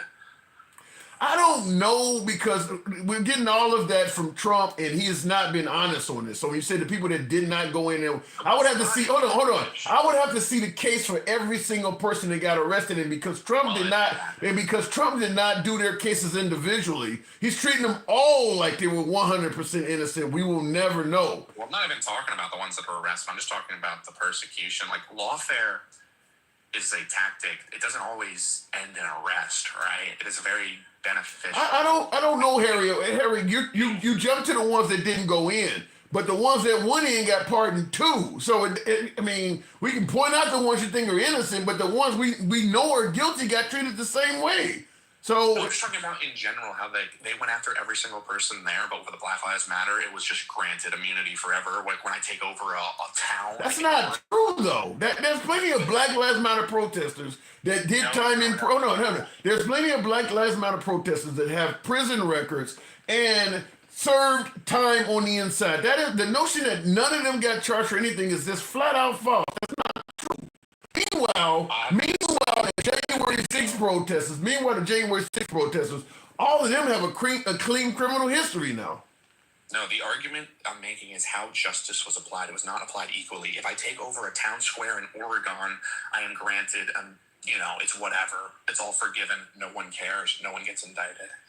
If I go into the Capitol, or not even into the Capitol, I'm investigated to no end by every three-letter agency. All my data gets turned over by Facebook. You know what the saying. In Oregon, nothing happened. You know what the saying should be? It should be, unlike liberals, we hold criminals accountable. What you guys are saying, well, since they let them get away, we're going to let these folks get away too. I mean, that's what you guys are saying. No, you fail to understand that the people who are indicting these people, these bureaucrats, these people who at the DOD, the State Department, they've been here before Trump, and they're going to be there after Trump. That's why we. That ain't what I'm asking. Harry, let me ask you this for clarity, Harry. Let me ask you this. Do you believe anybody at all committed any crimes on January 6th that were supporting Trump? Probably, yeah. But you're not sure. Well, I think it was. I don't know if you could say this on here. I want to say something. I don't want to get investigated by the feds. I think January 6th. I think any American that saw January 6th happen, you should feel warmth in your heart that actual patriots could mobilize against the government like that. Because I never think it was possible. So you see Ashley Babbitt as an actual patriot?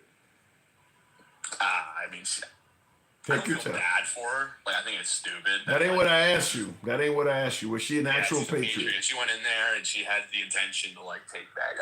For as stupid as she is, I think it was extremely heartening to see that at least individuals had the ability to do that, regardless of if they were. So just to get clarity, you're saying Ashley Babbitt was an actual patriot? Yeah, Ashley Babbitt, all those people there. I don't know if you say that. Well, I'm sure she likes grilling and barbecues. I gotta go. Just joking. But it was awesome. Nobody believes you. I gotta go, Harry. Appreciate it. It was cool in Minecraft. All right. I gotta go. All right, Harry is always welcome on the program. Obviously, his opinion is way the fuck out there. But when I say we don't block, ban, or censor, we mean it. We mean it. We don't block, ban, or censor. I got ridiculed in the comments for letting him speak. Oh my God. I got ridiculed. Look, folks, free speech is kind of like that. You're going to hear opinions you don't like. Certainly folks are saying, how the hell could you let them say things that were misinformation or racist or whatever? I let the man speak. So it is what it is. Looking in the comments though, I did want to respond. At least we know you wear your sheet on the outside. You said he's a member of the KKK. Oh, wow. Says, at least I know you wear your sheet. Every time Harry comes on the program, he's certainly referred to as a racist. I'll leave it alone. Tap the screen. We should be around 70,000 on the likes. Let your thumbs not be lazy. We can make that happen if you show the program some love. Will says, we will definitely try to say, and just to stay out of legal trouble until he croaks. Well, Trump might be around for another 20 years. He may not be croaking anytime soon. I mean, that man could live a long time. He may be going for the Betty White Longevity Award. I think it's safe to say Trump is in to stay until he passes on. He is going to take and hide his crimes to the grave. He doesn't want to be a private citizen ever again. Wow. So you too believe that Trump will try to get multiple terms. He won't just do 4 years of lead. That's what Will said. You know, the crazy thing is, even among a lot of MAGA viewers, the sentiment is starting to appear as if people believe he's going to try to do more than 4 years. Even MAGA's no longer hiding that he might do that. Remember all of the cry that the liberals are fear-mongering, all this dictatorship shit and stuff like that? Even a lot of folks that support Trump are now starting to admit there's a chance he may try to do a third term. I guess they won't call it being a dictator, but a lot of MAGA are starting to slowly admit. I'm getting them on the program when I ask that question often. I'm no longer getting people who are saying definitively, no, he won't do that. Yeah, maybe. Like my last caller who voted for Trump, man, I'm not sure, but he gave him a 30% chance of doing it. 30% ain't no joke. So, yeah, I'm simply saying a lot more people are starting to see that. And I see Strawberry Milk says it's in legislation already. Yeah, there's a Tennessee congressman that proposed allowing Trump to serve a third term. And by the way, they're doing it so that you can't bring up Obama. It has to be, if you serve 2 terms in succession, you're disqualified. So it's being written so that it's specifically for President Trump. Similar to the Bibles in Oklahoma where they were purchasing Trump's Bible and they wrote it so that the Bible must have a constitution as part of it, which we know that Trump's Bible is probably one of the very few Bibles that come with a constitution attached. They're writing the language to benefit Trump. So, I don't know. Now, Double Lux says he's not going to make it through this term. What do you think? He's going to be on somebody's hit list? I asked that question earlier. What's the likelihood of somebody trying to take Trump out again? And the overwhelming response was more that it's likely to happen than not. The babies are the most violent of the bunch, says Ace Ventura. The babies of who? I'm sorry to be responding to that so late. I saw a Haitian fry a whole chicken and eat it. Now, I love the sarcasm. I saw a Haitian migrant fry a whole chicken and eat it. I love it. Yeah, I don't buy the cats and dogs thing. I don't buy it. It should be easy to find. Look, during the crack epidemic, when you could get draconian sentences during the 3-strike laws, you could go to jail forever.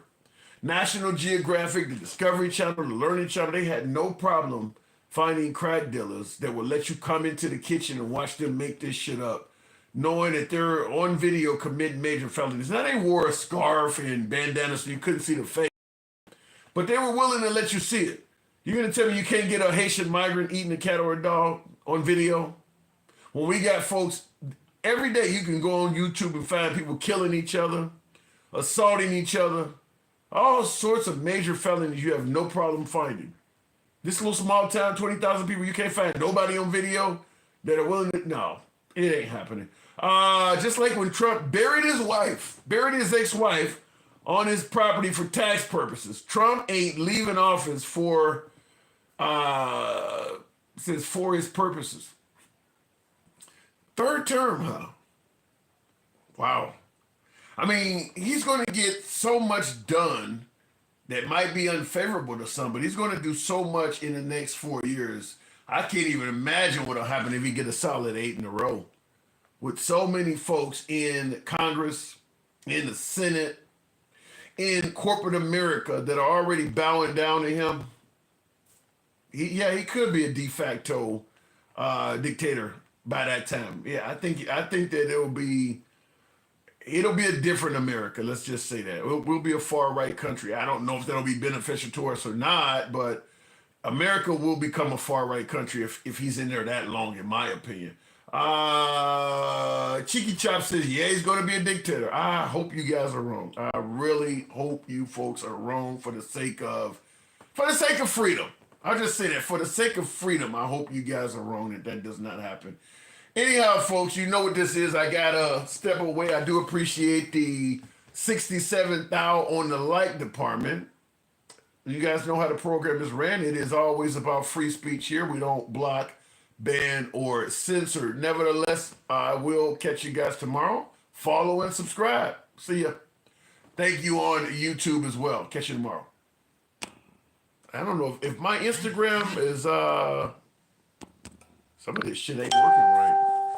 There we go.